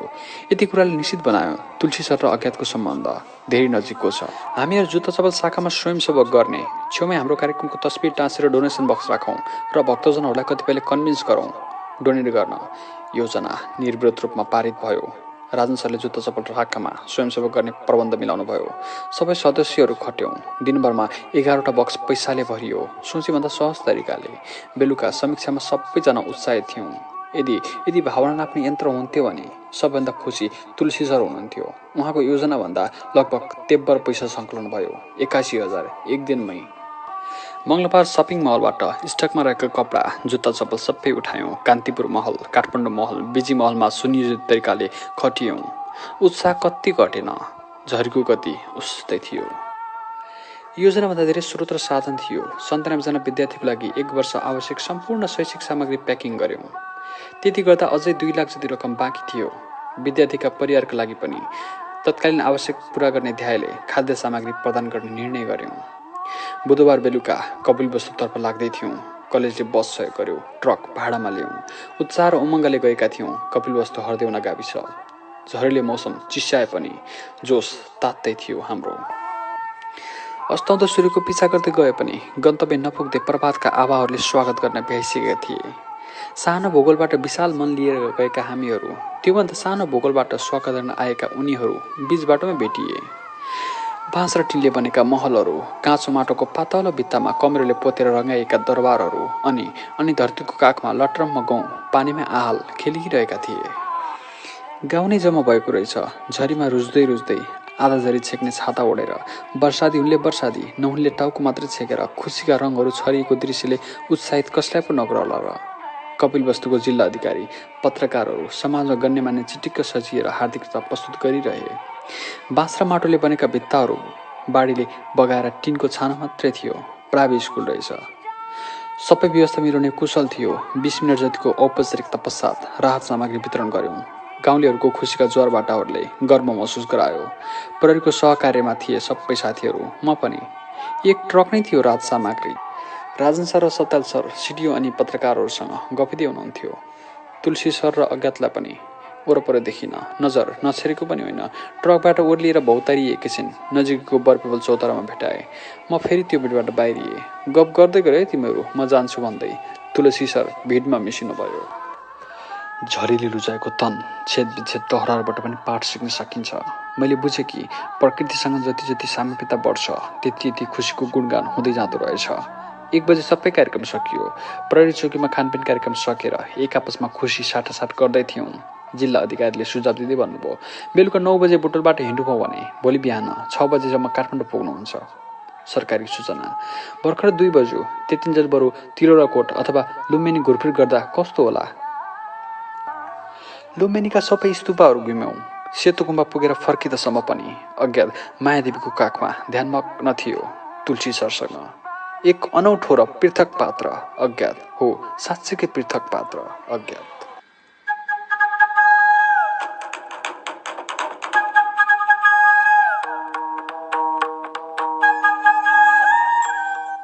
हवस् त, आजलाई यति नै। कथाको बाँकी अंश अर्को श्रृङ्खला अर्थात् 5औं श्रृङ्खलामा प्रस्तुत गरिनेछ।